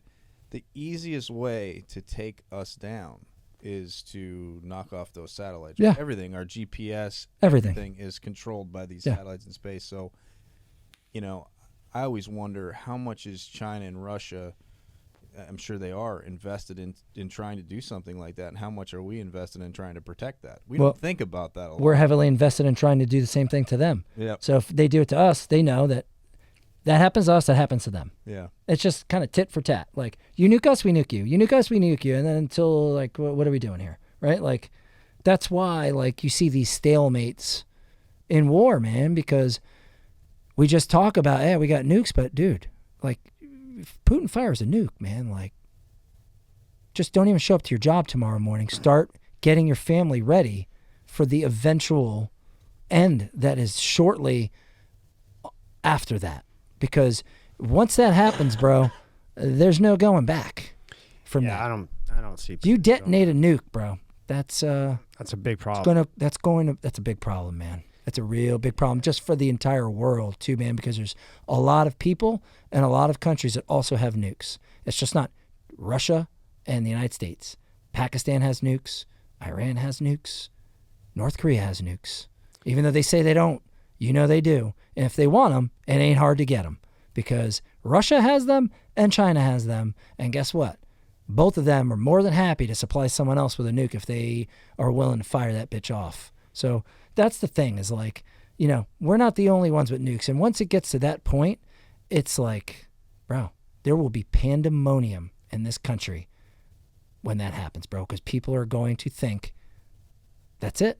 Yeah. I fucked my job. I have to protect my family now. We have to get out of here. Like, it's just, it sucks. Speaking of, I had somebody in real close with all this, and he said, China wants Trump in bad. So do the others. And I said, what? They want him in? I mean, right now they got a free pass. He goes, no, they want to negotiate. All these countries want to negotiate. Like, we give a little, they give a little. Okay, you want to take a little bit of Taiwan? Okay, all right. Take a little bit of Taiwan. We'll back off a little bit. Negotiation. Yeah. That's conducting gone. business. Right. We give, they give, everybody's happy, and you have more of a peaceful situation rather than what you're seeing now, where you see China aligning with Russia, with Iran, with Serbia, with, however you say it, North Korea, South Korea.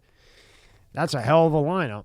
Yeah. A lineup you do not want to buck with. Well, I mean, it's just, like Kim Jong-un, bro. Like, what's this guy got to lose? You know what I'm saying? He's like, a ticking time bomb. He really is, He needs somebody in there that, like a Trump, to go talk to him and say, hey, look, let's make your country like Dennis Rodman. Dennis Rodman. Yeah.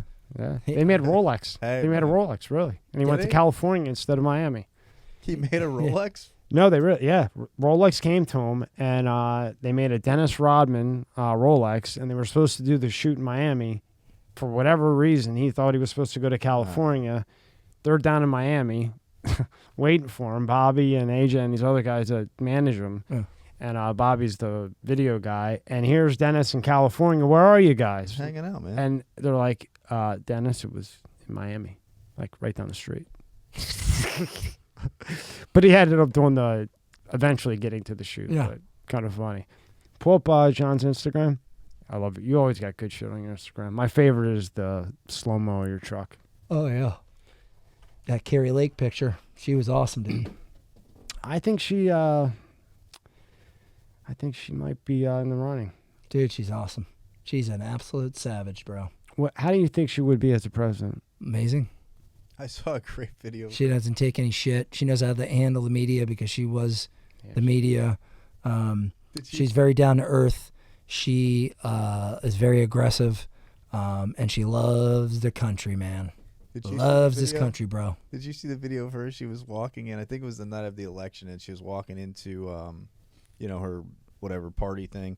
And there's a CNN reporter out. It was a Chinese woman, and it works for CNN. And she said something to her like, "Hey," or whatever. And she walked Kari Lake. Can I get an interview? She goes, "What's your name?" And she said, "Whatever from CNN." She goes, "Oh, you're not wearing a mask today." Yes. Oh yeah, you're not wearing. She goes, "We're outside." She goes, "Oh, but we're within 6 feet." And started crucifying her. Oh my God! It was dude, she's the best. That's it. Like, she's the best. She's really funny. she's really cool in person. You know what I'm saying? Like as you would expect, not a like a uppity like person at all. Like, very cool, very funny, very pissed off. Do you think if Trump doesn't run, she'd have a chance, a good chance to win? If Trump didn't run, it's DeSantis. I mean, DeSantis is above her. I mean, at the end of the day, DeSantis has won.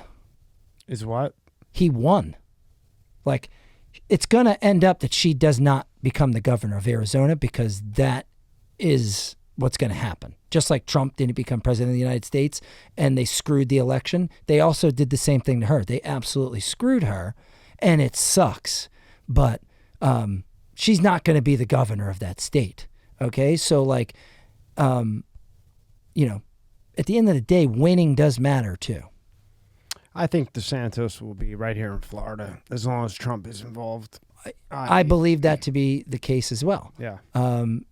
At the end of the day, it's not about a single person. It's about the conservative party and keeping that going as long as we possibly can, right? So, like, if DeSantis decides to run now, we're going to lose a potential 12 straight years of presidential control of the White House. Because if Trump runs and wins, which he will beat Biden, right? Unless obviously they cheat again, which they're going to try. Not going to cheat? Well, they're going to, because we lost Arizona. So we're not going to win Arizona because they're going to cheat Arizona. So that's why it was so important for us to get the governorship of that state, so she could change the election laws, so we can actually have a fair election in that state like we do in Florida. That's why it took where everyone votes, and at the end of the night, here's the winner. How long Not did it end up 13 taking days them? later, we're still counting They're votes. still counting. They're still fucking Yes. counting now. In Maricopa County, they're still counting 13 days later. And I want to say like Alaska or somewhere. I forget where else. So they're still counting. that's the thing, bro, is like we didn't get that done yet. Hopefully they do overturn it because they apparently what I was reading is they won't certify the election. How So close is it? It was close, very close. Like 800 votes. I think. It was very close. It's thousands, but it's not a lot, right? So that's the point is we needed to win that state so they can reform the election laws like he did in Florida. And that's it. And guess what? We have a fair and free election where they vote at the end of the night. The votes are counted. Here's the winner. They'll never let them win. So that's the thing is if we can't win these states where and just by pure luck, it just all the swing states happen to be the ones that are cheated, right? So Pennsylvania, oh yeah, John Fetterman won. The guy that looks like he's got a meatloaf in the back of his neck, wears a hoodie everywhere he goes, even though the guy is, bro. I don't John know that one. Fetterman. The guy can't talk. But see, that was a perfect one to play because you could say, well, Dr. Drew's too Hollywood, Dr. Drew's too celebrity. But he can speak. He's a doctor. At least you know the guy's smart. He's we're very both for smart. PA. Do you think? Come on. How much cheating up there with that? Yeah, Because I could see a lot of people in PA Philadelphia, going, Philadelphia. Dr. Oh, Drew's yeah. too. Philly? Philadelphia had a Bro, lot. you know Philly. Come on. What's that, Rob? Better than anybody. Philly had a lot. They had a lot of illegal votes. That Yeah, they did. a lot. Hey, you know. But I didn't like Oz, man. You know, and I'm a Trump guy all the way, bro. But I didn't like Oz. I thought that was a bad. I thought that was a bad selection. I'm just an average Joe, so I'm going to tell you from an average Joe's perspective of what I think about Oz. I think like he's a fake dude. I think that he's a rich, famous, wants to live in Palm Beach, act like he's a Pennsylvania guy through and through. And I think that is a big reason, plus the cheating, which definitely happened in Pennsylvania. But he just came off as not authentic. And I think even though Fetterman is such a retard and is so bad, okay, he came off as like, I'm a Pennsylvanian, right? Like, and it's just like, it's hard to elect a senator where you think is like, I'm for Pennsylvania, and like you live in Gardens. Right, and you're Hollywood to Hollywood gets. Yeah, and I think that's how and he just PA comes off fake, the fake smile, the plastic surgery, you know, it says that everything is always perfectly said, and it just Too comes off scripted. as a slimy politician. scripted. I mean, obviously, And the they other dude cheated. comes off as like the dude with the hoodie, I'm for the working man. But then he says, I want to release murderers from prison. I don't think anybody should go to prison, and I'm going to try and make that happen in Pennsylvania. But you know what, though? But then all the people that go to prison are like, oh, yeah, he's great. Or you know, I want to make every drug legal. So I think even without the cheating, I think it would have been tight. Yeah. Just based on that. Just because the cheating just pushed it over the edge. But John Fetterman might have won without any cheating. Just because, like you said, he was a bad candidate. He was a bad candidate. Not for Pennsylvania. Not for Pennsylvania. You can't put a guy like that in Pennsylvania. Cali, Oz is winning. Cali, those South kind of Florida, states, where it's like, ooh, plastic surgery Right. and money and flashy and Not suits. up Like, there. bro, you can't have this dude running in Pennsylvania. Man. Come on, man. Again, I honestly think he probably would have won Maybe even if he's without like the a cheating. Philly guy and he had the accent, and I'm from Philly. I was born in the outskirts of Philly. Let's go Phillies. Let's go. You know what I'm saying? Like, let's go you Eagles. can't I'm at the just- home games. I'm out on the field. Philly's vicious. It's a vicious place. And when you got Mr. Hollywood coming in, even if the guy can't talk, they're going to vote for the guy that they feel most related to or grew up in town because it's old school. Just like we always say, if I go back there now, whatever John Doe was doing 30 years ago, John Doe is doing right now. Nothing changes. They live in the same development, same neighbors, their kids are born, they do the same shit. So although Fetterman can't put together a speech much better than Biden, I mean, they would have a close race at times. I still think Fetterman would have beat Dr. Drew without the cheating, honestly. My buddy said he voted for McCormick. I think that's who went against Oz the first time. And he said to me, he says, when McCormick lost to Oz, he's like, Oz isn't winning. Yeah. I said, how do you know this? He says, I'm telling you, he's not winning. He's kind of what you said. He's just too fake. Yeah. he's not from Pennsylvania, right? He moved like Hillary Clinton moved to New York, same sort of deal. Correct. But, you know, he moved there, and he didn't even try to like fit in, like like you said, Yeah. I go to Eagles games, or go get a cheesesteak. And go His kids are living in gardens, going Yeah, to the private mall, school. shopping at Gucci. So, like, when you think of Pennsylvania, you don't think of, man, Pennsylvania, Dr. Oz. No, That's Pennsylvania. When you think hoodie, Yeah. bald head, The shtick. little heavy, Little fat, little fat, a little bit too much bud. even though all of the other things about him suck. Yep. Like, he's never worked a real job. His parents are rich. he's He's hometown. lived off them, but he puts the hoodie on. He wears the basketball shorts. He looks like a complete doofus. He acts like a complete doofus, and he gets complete doofuses that vote for him. Exactly. And then he says a few things that a lot of people like that he Yeah. can spit out, and then they do a medical thing, and somehow they say he's competent. Now, do you think that's a problem too with maybe the campaign people in each state? Like, couldn't somebody have said to Oz, like, all right, everyone knows who you are already. There's no question that everyone Yes. knows who Dr. Oz is. Yes. But let's show a little, like, you're not that stuck up, stickety guy. Right, like You're- go there in a sweatshirt Like, and jeans. correct. Or- Fucking hat. Hey, or just be who you are, and don't try to act like you're someone you're not. Say, guys, I know that you guys don't think I'm like a real Pennsylvanian, but let me explain something to you, man. Do you want a guy that's going to make your life better, right? Even though, yeah, I live here and I have a house here or whatever. Yeah, I wasn't born and raised like most of you Pennsylvanians were, but I'm going to do everything in my power to make sure that the Pennsylvanians that live in this state right now have the best state in the country. Yes, I'm rich. Yes, I'm famous. I make a lot of money. I spend a lot of time in South Florida, okay, because I work my ass off and I want to have the best things in life. But, okay, I was at one point in my life the working person. I worked my way through college. I worked my ass off for this. I'm a worker. I'm going to work for you, okay? I'm going to do the best job, blah, blah, blah, blah, blah. Vote for me because I'm competent, because I know what I'm doing, and look what I've done with my life. Like, and just sell yourself. Right. But also that's let them know you know. And tell what you the think of me. stories, and tell the stories about the hard work that you did growing Yes, up. man. Forget about what you're gonna do if you get in. But No, that's you're See, not I'm gonna not trying get to relate to Phil the electrician from Right. Philly who goes off of work right to happy hour from 5 to 6:30 or 6. He's drinking. Then he comes home. Dinner's ready. He puts his pail down. Hey, honey. He's not pissed off anymore because he had an hour to relax, had a couple of drinks and a couple of beers, whatever. Comes home like, don't try to act like him. Tell that dude, hey, listen, man, I'm not like, I don't know about what your life is like, bro, because I live in a different thing. This is, you know what I'm saying? But I want what's best for you. I really do. As a Pennsylvanian, I'm going to try my hardest to make your life better. Okay, maybe you can buy 3 or 4 more drinks for a couple other people this time next year because I saved you money. If he would have said that, Come on, bro. That's so easy to do. Bro, that's all he would have had to say. I'm going to save you money to buy 3 I or am 4 rich more and drinks, famous. and I guarantee you that would have been another 10%. That's what I'm Bro, saying. listen, I am rich and I am famous. Everyone knows that. I'm not shying away from it. I'm not picking potatoes in a farm in Pennsylvania. But brother, I'm going to try and save you on fertilizer. All right? So you can make more money.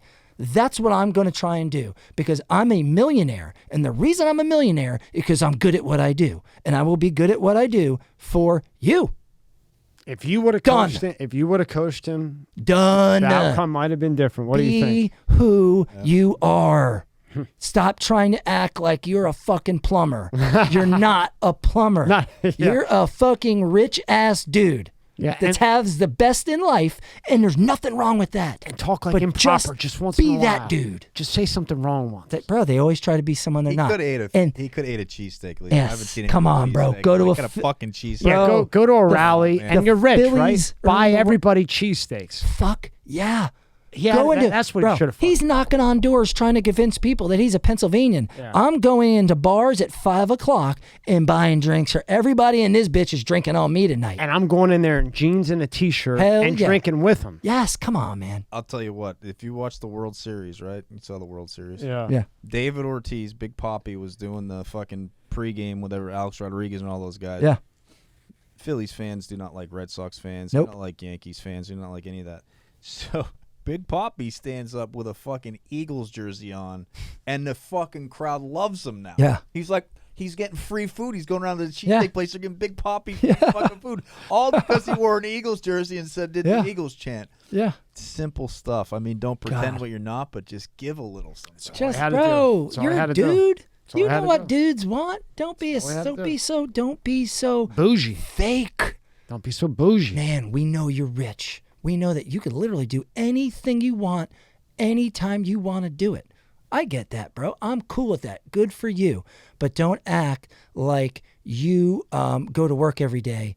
You wake up at 5 a.m. and you're worried about like how you're going to keep the Like you electricity said, on. it all comes back Stop. to what you said and was a great point. He was the worst pick possible for a place like Pennsylvania. The worst. Yeah, the other guy would have been McCormick. Would have been the safer and probably would have won. Yeah. If he ran. And you know, and like I said, man, you know, that was one thing that I think that they got wrong. That I think they know that they now looking back that they got wrong. But you know, I don't know what the reasons were.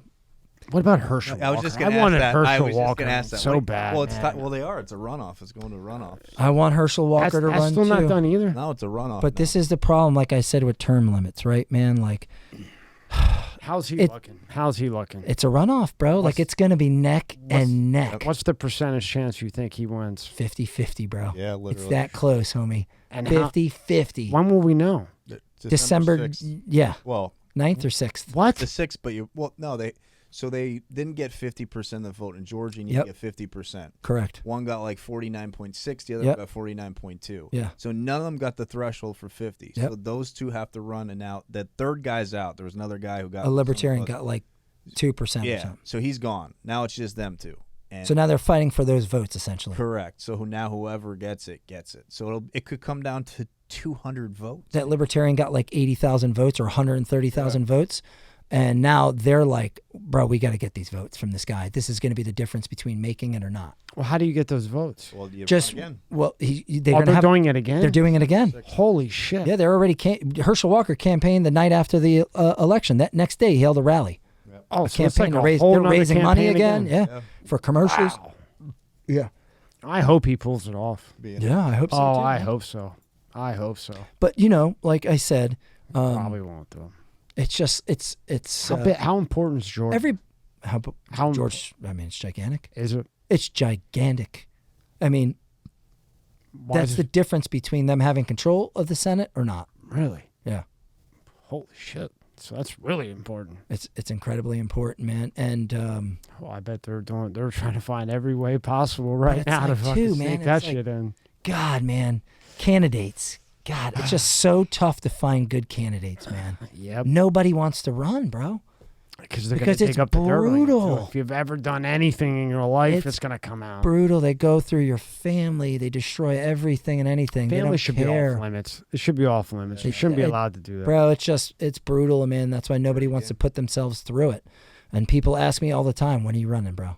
When are you running? You don't want to. You got to run. You got to run. And I'm like, but do I got to run? Like, sure. Does it sound good to say, man, it would be awesome for me to be a congressman and try to really hammer these dudes, right? But it's like, At what cost? but like, does anything really get done, man? No, it doesn't. It's a Does circle anything jerk. does anything really get done? No, it's a circle Like, are there jerk. any congressmen where you're like, man, that one person has changed so much in this world, Not in my lifetime. right? So, like, I think that I can change way more as a civilian in this world for the better as a civilian than I could as a congressperson or a senator or anything like that. I agree with you because whatever you do change, the years that you're in, They switch it. they're just whenever the party switches, it all gets axed anyway. So I get that pulling on me. You know what I'm saying? Like, Yeah. you know, the want to like officially, legitimately try to change things from the inside and getting, you know, and getting enough people like me elected. And that's what Trump is doing right now by getting these MAGA Republicans elected all over the United States, is trying to get the rhinos out, which he did get a lot of rhinos out this time, right? So the thought is that if we need to get in like-minded individuals and get them elected in the office, which is what we just tried to pull off currently, right? And we got a bunch, right, of rhinos out, and MAGA Republicans in, right? So it's like we got to keep that going. But it's like then Arizona happens and Kari Lake gets screwed. And then Fetterman gets elected and Oz gets what happened to him, right? So it's just like, it's super frustrating, and it makes you look at it and say, why the fuck would I run, man? Like what I'm doing now, I feel like I'm all about making the greatest impact that I can make, right? And that's why I say, like, if you're an investor that's out there and you wind up listening to this and you have a ton of money and you're trying to figure out what the hell I can do in this world good with some of this money I have, invest that shit in me, because I do these things with no fucking money, man, right? I have no money. I'm not some rich person that has hundreds of thousands of dollars in my bank account. I do not have that, okay? But I always say, let someone that has millions invest in me. I will change this fucking world. I guarantee you. It pisses me off that people like that have billions and millions and hundreds of millions and 50 million or $30 million in the bank, and I do a fucking million times more than those motherfuckers do, and they got more money than they know what to do with, and I ain't got shit, and I do way more than the motherfuckers do, and it pisses me fucking off, bro. Just infuriates me that these people sit on their fucking money when there's fucking dogs that are dying out on the border. There's fucking trash everywhere. There's veterans sleeping under every fucking bridge in this country, and no one gives a fuck. They just keep their money and they hold on to it and they hold on to it and they pass it down to their kids, and their kids do the same shit and they just keep passing it. So if you're rich out there and you want a motherfucker to invest in that will change this thing, give me that money. You'll see what happens. I'll blow your goddamn mind. You want to see a cleanup? I'll clean up all 2,000 miles of that border, bro. 3 things. If you got involved where you ran or were talking about running, yeah. When you go to Eagle Pass, when you go to Del Rio, wherever you go, yeah, everything will be different because you're John the citizen trying to help out. Yes. If you're now running and you're doing all this, it's going to be a whole different ballgame when you go out there. Yes. You won't be able to accomplish what you're accomplishing now if you're in that loop. You know that, and I know 100% I know that. They're going to tell me what I want to hear when I go there instead of telling me the truth, because that's how it works. So you can do much more from the outside. 100%. The million and billionaires, it's either one, they don't give a shit. Yeah. They just want their money. Or 2, they don't want to invest in a Republican or a Democrat because now they're attached to that. They could affect their money that they have, because if, say they invest in you and they got, $10 billion clients that they deal with and 5 of them are Democrat, right? In their mind, and they probably will, they're going to lose that $5 billion a year that they make, or $5 million, whatever it may be, by putting their money with you. So that's one reason why I think they wouldn't. The other reason is they just want their money and could care less because they have nothing to worry about. And what you're doing as a citizen is going to go a lot longer way. And eventually, I do think as you keep doing this, I won't need an investor. You won't need an investor. That's 100%. I know that. Right. I'm working my ass off with my moving company to get it big enough to where I can sell it, and then I can really do some damage in the helping department. Oh yeah, and then we'll go. That's my goal, is to grow this thing into a monster moving company franchise, which I just franchised my business. So in a very couple of short few months, you'll be able to buy a Blue Line franchise. But my main goal is to make this place a better place for my children, man. You know what I mean? And I want to do things that I care about, and cleaning up trash and helping Americans and places that never get help, and just finding out that I have this love for dogs that I never really knew I had, and helping dogs out and doing these kinds of things, and like taking 13 veterans out that are Purple Heart recipients to go free diving with sharks off the coast of Jupiter. Maybe I could take 50 out the next time. Man. You know what I mean? Or do more of those. Donated a fire truck to the island of Bimini in the Bahamas when the hurricane washed theirs away. And that fire truck has saved hundreds of people already, or tens of people already. You know what I mean? Like, I want to do more shit like that. You know what I mean? And I'm trying to build this business to at some point enable me to be able to do that without needing anybody. But man, would it sure be nice if I did have somebody. Yeah. You know what I mean? And I could just fast forward while I'm still young and get to the point where we can just start getting this shit done. And you never know. You never know, especially when you bring animals in. Yeah, man. You start to wake up a lot of people with animals. I don't need a lot. I don't need 10 million. I don't need 5 million. You see how that dog touched you? Yeah, man. Animals touch people. They do. You can go to the border all you want, but when you start doing the animal thing, the whole thing like, changes. That's like when you talk about all the money and stuff. You talk about taxes. You talk about all the stuff that taxes go to, right? Yeah. You know, I'm one that if you're going to tax people, fine, to an extent, right? There's always extremes with everything. But actually use that tax money to help people to do things. Yeah. But it's like, nope, the tax dollars went to some fund to research pigs in wherever country, or they throw all this bullshit in there. There are countries with better bridges than we have, and we give them money. Use that money for the people here. Yeah, Use they're- it.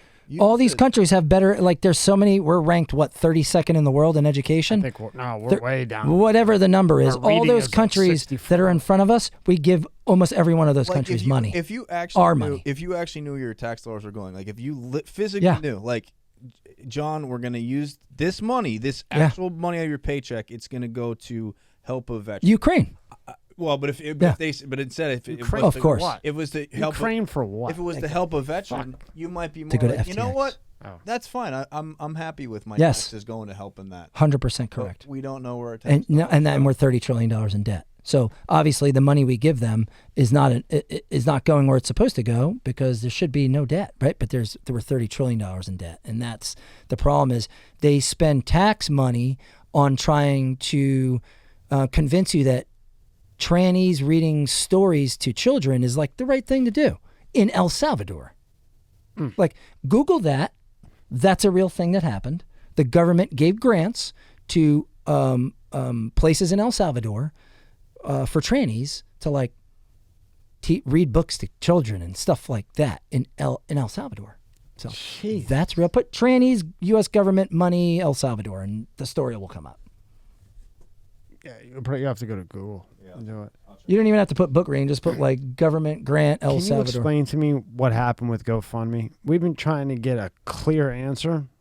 What happened with GoFundMe? Well, I mean, they're just a communist company, right? So like that's why everyone does. If you're a conservative, you use Give, Send, Go, right? So you that's all conservatives use Give, Send, Go. They What don't did GoFundMe do? Because it is so buried. Whatever happened with them? Well, it's the same thing that PayPal is doing, trying to find people money for disagreeing with things that you say.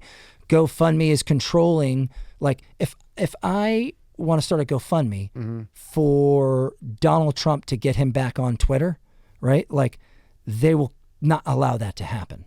Or do they allow it to happen to 50 grand and take the 50 grand? They That's did happened something too. with 90 grand. But now they've done it with millions. Like, Really? oh yeah, I mean, So they buried.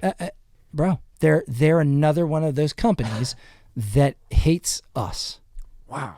right? PayPal, all these big corporations, bro. They absolutely look at me, and I am for real the devil to these people, bro. Like they look at me with this hat on right now, saying the things that I'm saying, and I might be the worst fucking person walking this planet right now, even though I literally was picking up women's tampons from countries in Central and South America, over the last 2 years, and dirty diapers full of shit, and people's clothes, and their shoes, and their underwear, like picking up actual trash, doing something for this country. Condoms. And I'm the bad guy. Yeah, condoms. I'm a horrible person. Kind of like risking your life. Yeah, just You're right, saving think about 40 dogs, going to Baltimore, picking up 26 tons of garbage in the streets of Baltimore, saving 2 dudes that OD'd in front of us, going to Del Rio, exposing the fact that their government is keeping 25,000 Haitians under a bridge there, picking up tons and tons of trash along the southern border in Eagle Pass, exposing that there's literally dead bodies laying on the ground there, and saving 40 dogs. But I am a horrible human being. And they all say that from the comfort of their own home. And meanwhile, you've left your family behind to go do this. That's correct, and put myself in potential danger. Donated a truck to the Bahamas. I mean, I can With go on 4 and on kids and about a the wife. things that we do, right? And the thing is, I do them for my kids Yeah. because people have to start doing things. We're losing this country, man. I don't know how else to agree say with it to you. And everybody out there, just because you don't see it in your little bubble, okay? Hop out of your pop that bubble and explore a little bit, and you will see that this country is slipping away. You know how people look at me now? I tried to talk to 4 people, just a little bit, and they look at me like I'm nuts. Yeah. They're like, well, that, it doesn't affect me. I don't do anything wrong. And I'm like, you don't understand. Tommy, you're crazy. You've been doing too many podcasts, talking to these people. yeah, I've been talking to people that you, in a gazillion years, you couldn't have the education that they have. Correct. Well, they don't know what they're talking about. Yeah, hello, the one guy has more vaccines patented than anybody. The other guy is the top research psychologist probably that ever fucking lived. Yeah. Peter McCullough is by far the top cardiologist in the world, if not ever. Ward, he worked with every government on the planet, moving billions and billions and billions of dollars. He dealt with every one of them, including the fact that in fucking 19, it was the United States Corporation. No, in 18, and by 20, the United States Corporation went bankrupt. So Biden is working for a bankrupt corporation. So is Ireland, England, Mexico, China. There's like 10 of them. Yeah. So what? Yeah, but they don't know what they're talking about. No.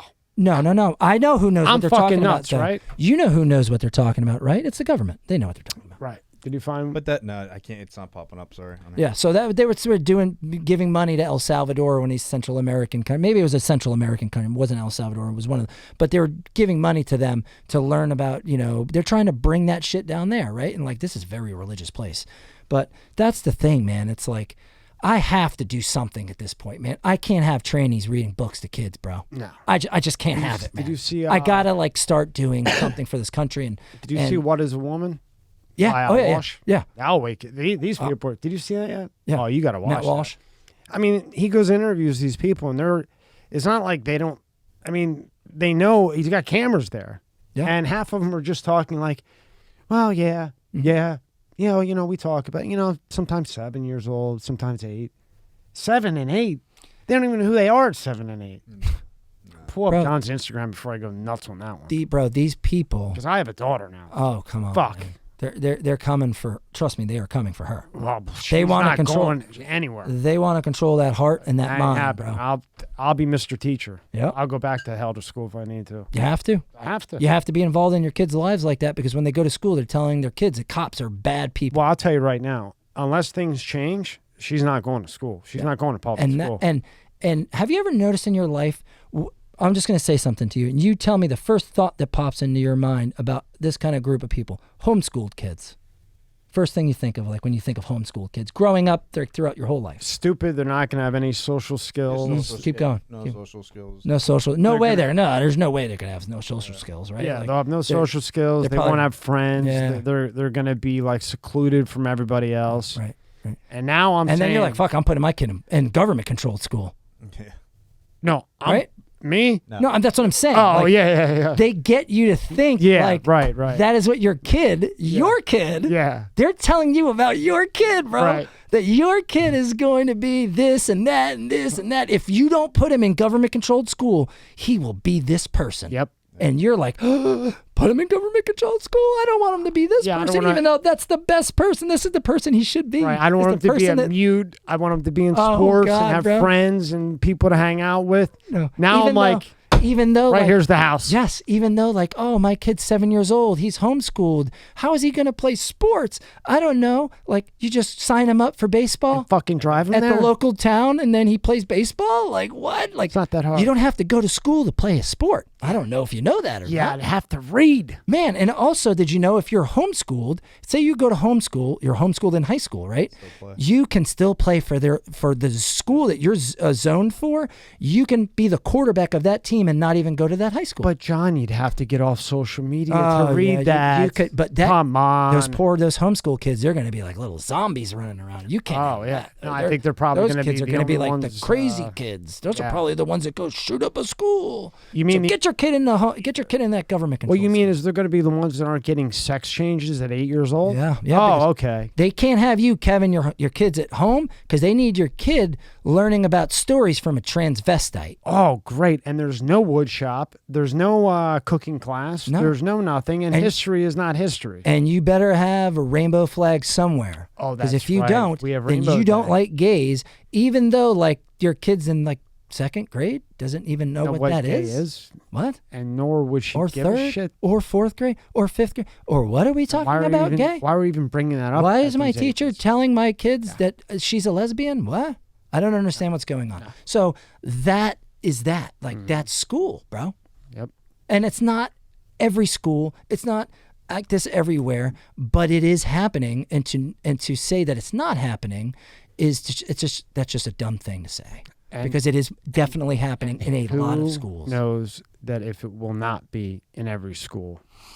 They're trying to put it in every school. Sure as hell That's are. why local elections are the most important ones, because they have the biggest direct effect on your actual life. Like, People forget about just that. forgetting about a school board will have a tranny in your school teaching your kid. If you don't know about them school board elections, bro, they will be reading books to your kids about how cops are bad and you should not like them, and about how your parents aren't the ones that should teach you anything. They should be the ones that, like, if you don't get involved in these local How elections, they manipulate the kids. you will is have so prosecutors that release people from jail, no problem, and you will have teachers that teach your kids that they need to be gay, or it's okay to dress like a woman when they're in second grade.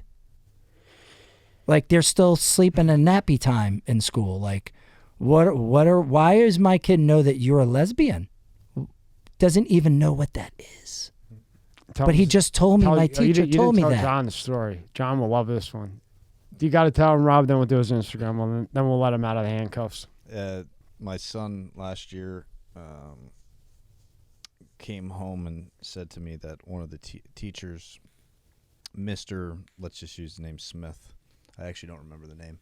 But it's like Mr. Smith, he's changed his name. I'm like, oh, changed his name? Whatever. I don't know. And he'd like to be referred to now as Master Smith. Master Smith? Oh, I'm like, okay. What is this?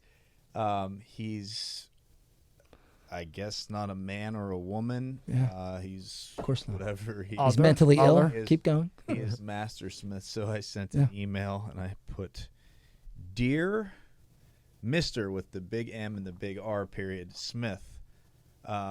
Just had a few concerns about my son coming home with some questions.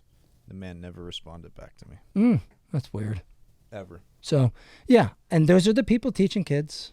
Sounds safe. Sounds like a great that's place. Totally normal. Go through his Instagram. Totally normal. Fucking crazy, John. So this is Blue Line's Instagram. And then obviously you have my personal Instagram where I have a lot more videos and stuff on there too. But there's KFC Barstool. There's Rachel Campos Duffy. She was really cool. So yeah, man, I've just, there's Cavuto for the hurricane relief efforts that we had. We sent, Play that one, Rob. 3 trucks over there. Unmute it. Founder, Blue Line Moving owner, a U.S. Army veteran, just said, look, there's a need here, there's a cause, and we got to help these people. And he's done it in one disaster after another. And he always has such an upbeat attitude. You feel guilty if you're whining about anything. John, very good to have you again. How are things looking there right now? Thanks, Neil.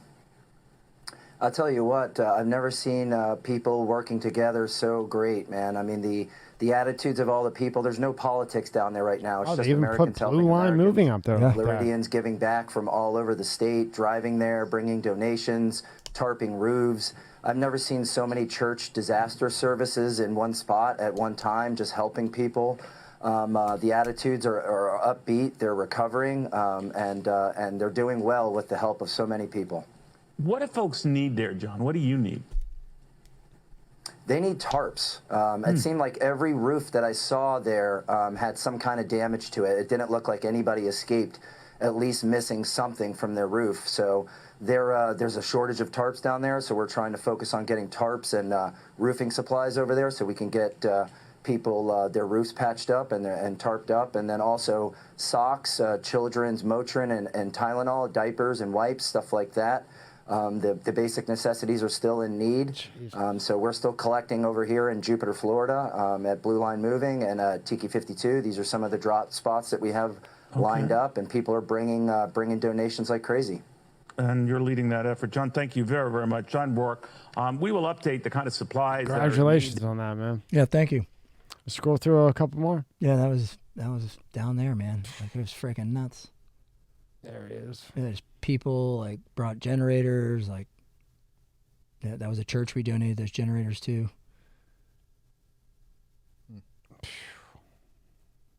A lot of work, man. Oh, Boats. I hope they had insurance. Yeah. I'm sure they were smart enough. Yeah, so we also did a very cool thing, which is I did Amazon drop sites. So I saw someone that did that a while ago for a disaster, and basically you're just find an address that's secure, and you put it out there, and you're like, if you want to donate and you live in fucking Montana, go to your Amazon, buy a case of wipes, and ship it to this address. And people from all over the damn world started sending stuff to this church in Fort Myers, bro. Very cool. And they were like, bro, once Amazon got back up, because they got back up and running quick, bro. Like, these dudes were on the road, like, delivering like 3 days after the hurricane tore through, and you're seeing Amazon guys delivering stuff. So I was like, that's the fastest and best way to keep a steady flow of things coming every day. That Amazon truck pulls up and is all floating water, is all floating whatever. So that was a really good idea that we did. And then obviously, you know, I've been in Cavuto a couple of times for a couple of different things for the border. Cavuto had me on to talk about the border. Just, you know, there's that pile of trash that we had put up there. Jeez. Yeah, man. We had to bring a skid steer in. There's a Border Patrol agent. Look at that. Look at that mess. And as a matter of fact, I saw that area. It looks exactly like that now. After we clean it up, it's already. Even after all that. Yeah, it's already back. How does that make you feel, man? You do all that work, right? Yeah. I'm not meaning this in a rude way. No, I know. Like, for what? Like, then it's right back to what you, and maybe worse than what you fucking. Like, how does that make you feel? You just did all that work, and now it's back to the same shit. I feel like that if by me doing this, I got someone somewhere else to do something somewhere else, then it was a success for me.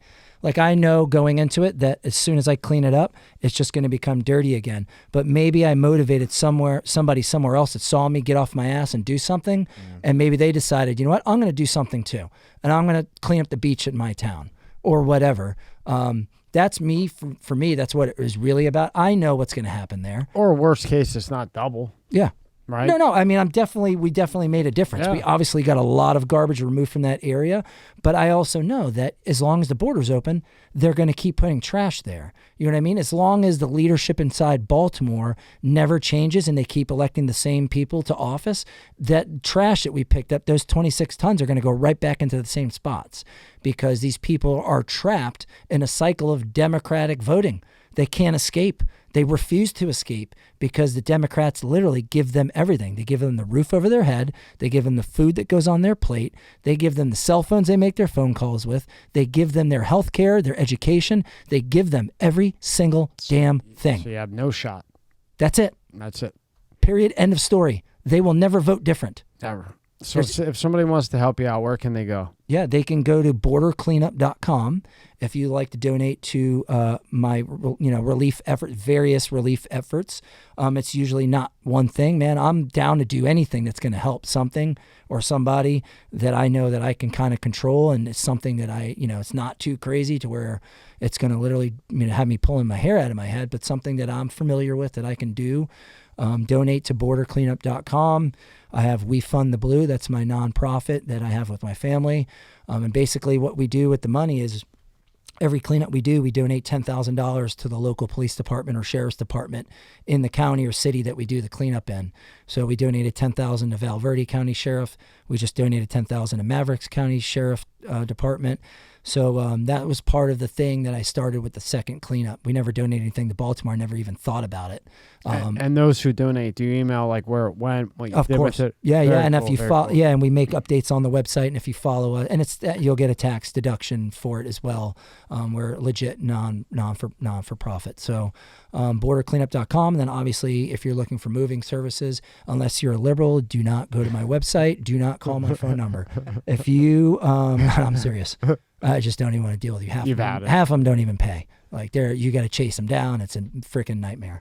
But so stay away from me. Conservatives, let's go. And your IG? I'm gonna take care of you. I'm not gonna steal your stuff. I'm not gonna, I'm gonna be maybe a little bit more expensive than some people, but your stuff's gonna get there the right way. I'm gonna tell you the truth, and you know what that little extra that you're paying is going to. You know what I mean? It's going to me doing these things for this country. That's what that little extra that you're like, man, you're a couple $100 higher, maybe a couple $1,000 higher. You know what I'm saying? Yeah, all new, brand new trucks. You know what you're getting with me. I'm not a bullshitter. Your stuff's going to be, when I say it's there, it's there. I'm not going to, steal from you. You're going to have good guys coming. And I'm not so saying this because about. you're here. It's because I haven't seen it when I was looking at everything. You're the only one I've seen that when you take it off the truck and put it back, you clean it and you put it where the resident wants it if they choose to have you guys do it. Yeah, man. And cleaned. Well, I haven't seen any other moving company do that. Whatever They'll put it in. Whatever they need. And maybe they carry it in half-ass and put it down, but they leave. You guys clean it. Yeah, and man. I think that's big. We wrap everything with blankets and shrink wrap. We treat everything as if it was ours, man.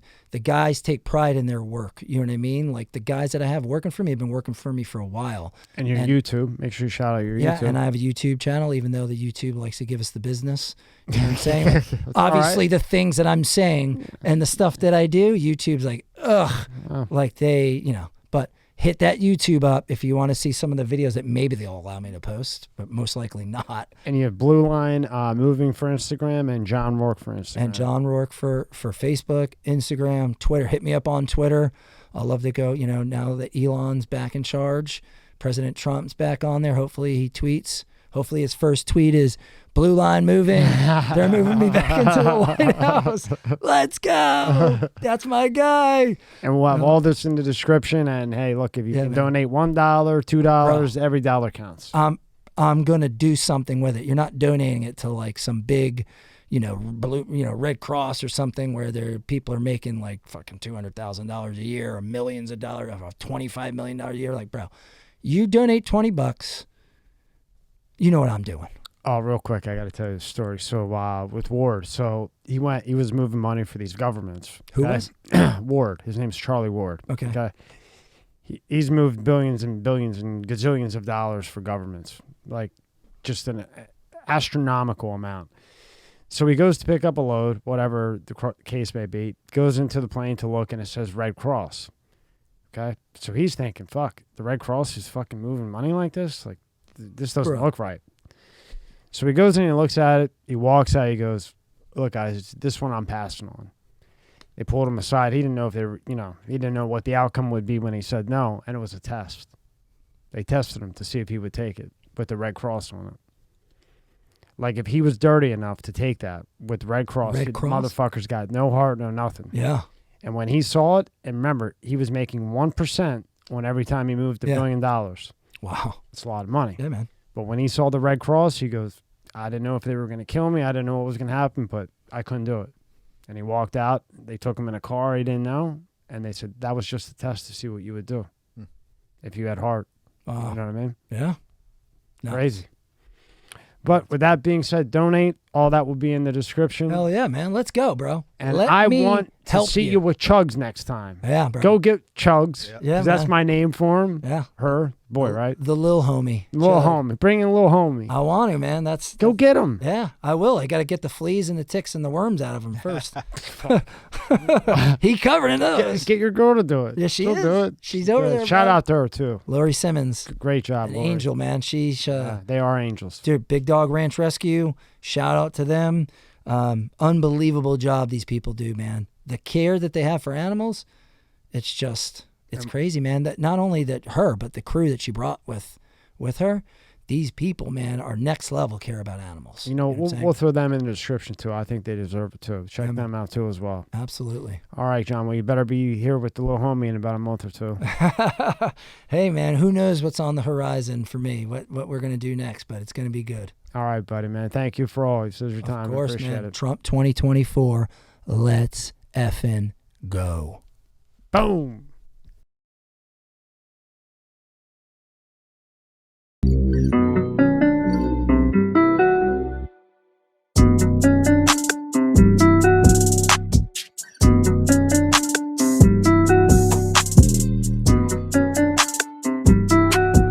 This podcast is brought to you by Liquid IV. This is a product I always use after I run, work out, and do the sauna. It's a great way to hydrate the body and feeling your best self. All you do is 1 stick of Liquid IV and 16 ounces of water.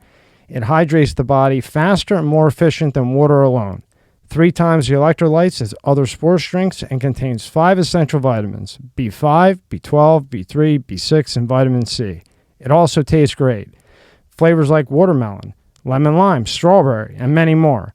Buy in bulk at Costco or go to liquidiv.com and use the code MSCS Media, no space, for 15% off. No other way to hydrate the body.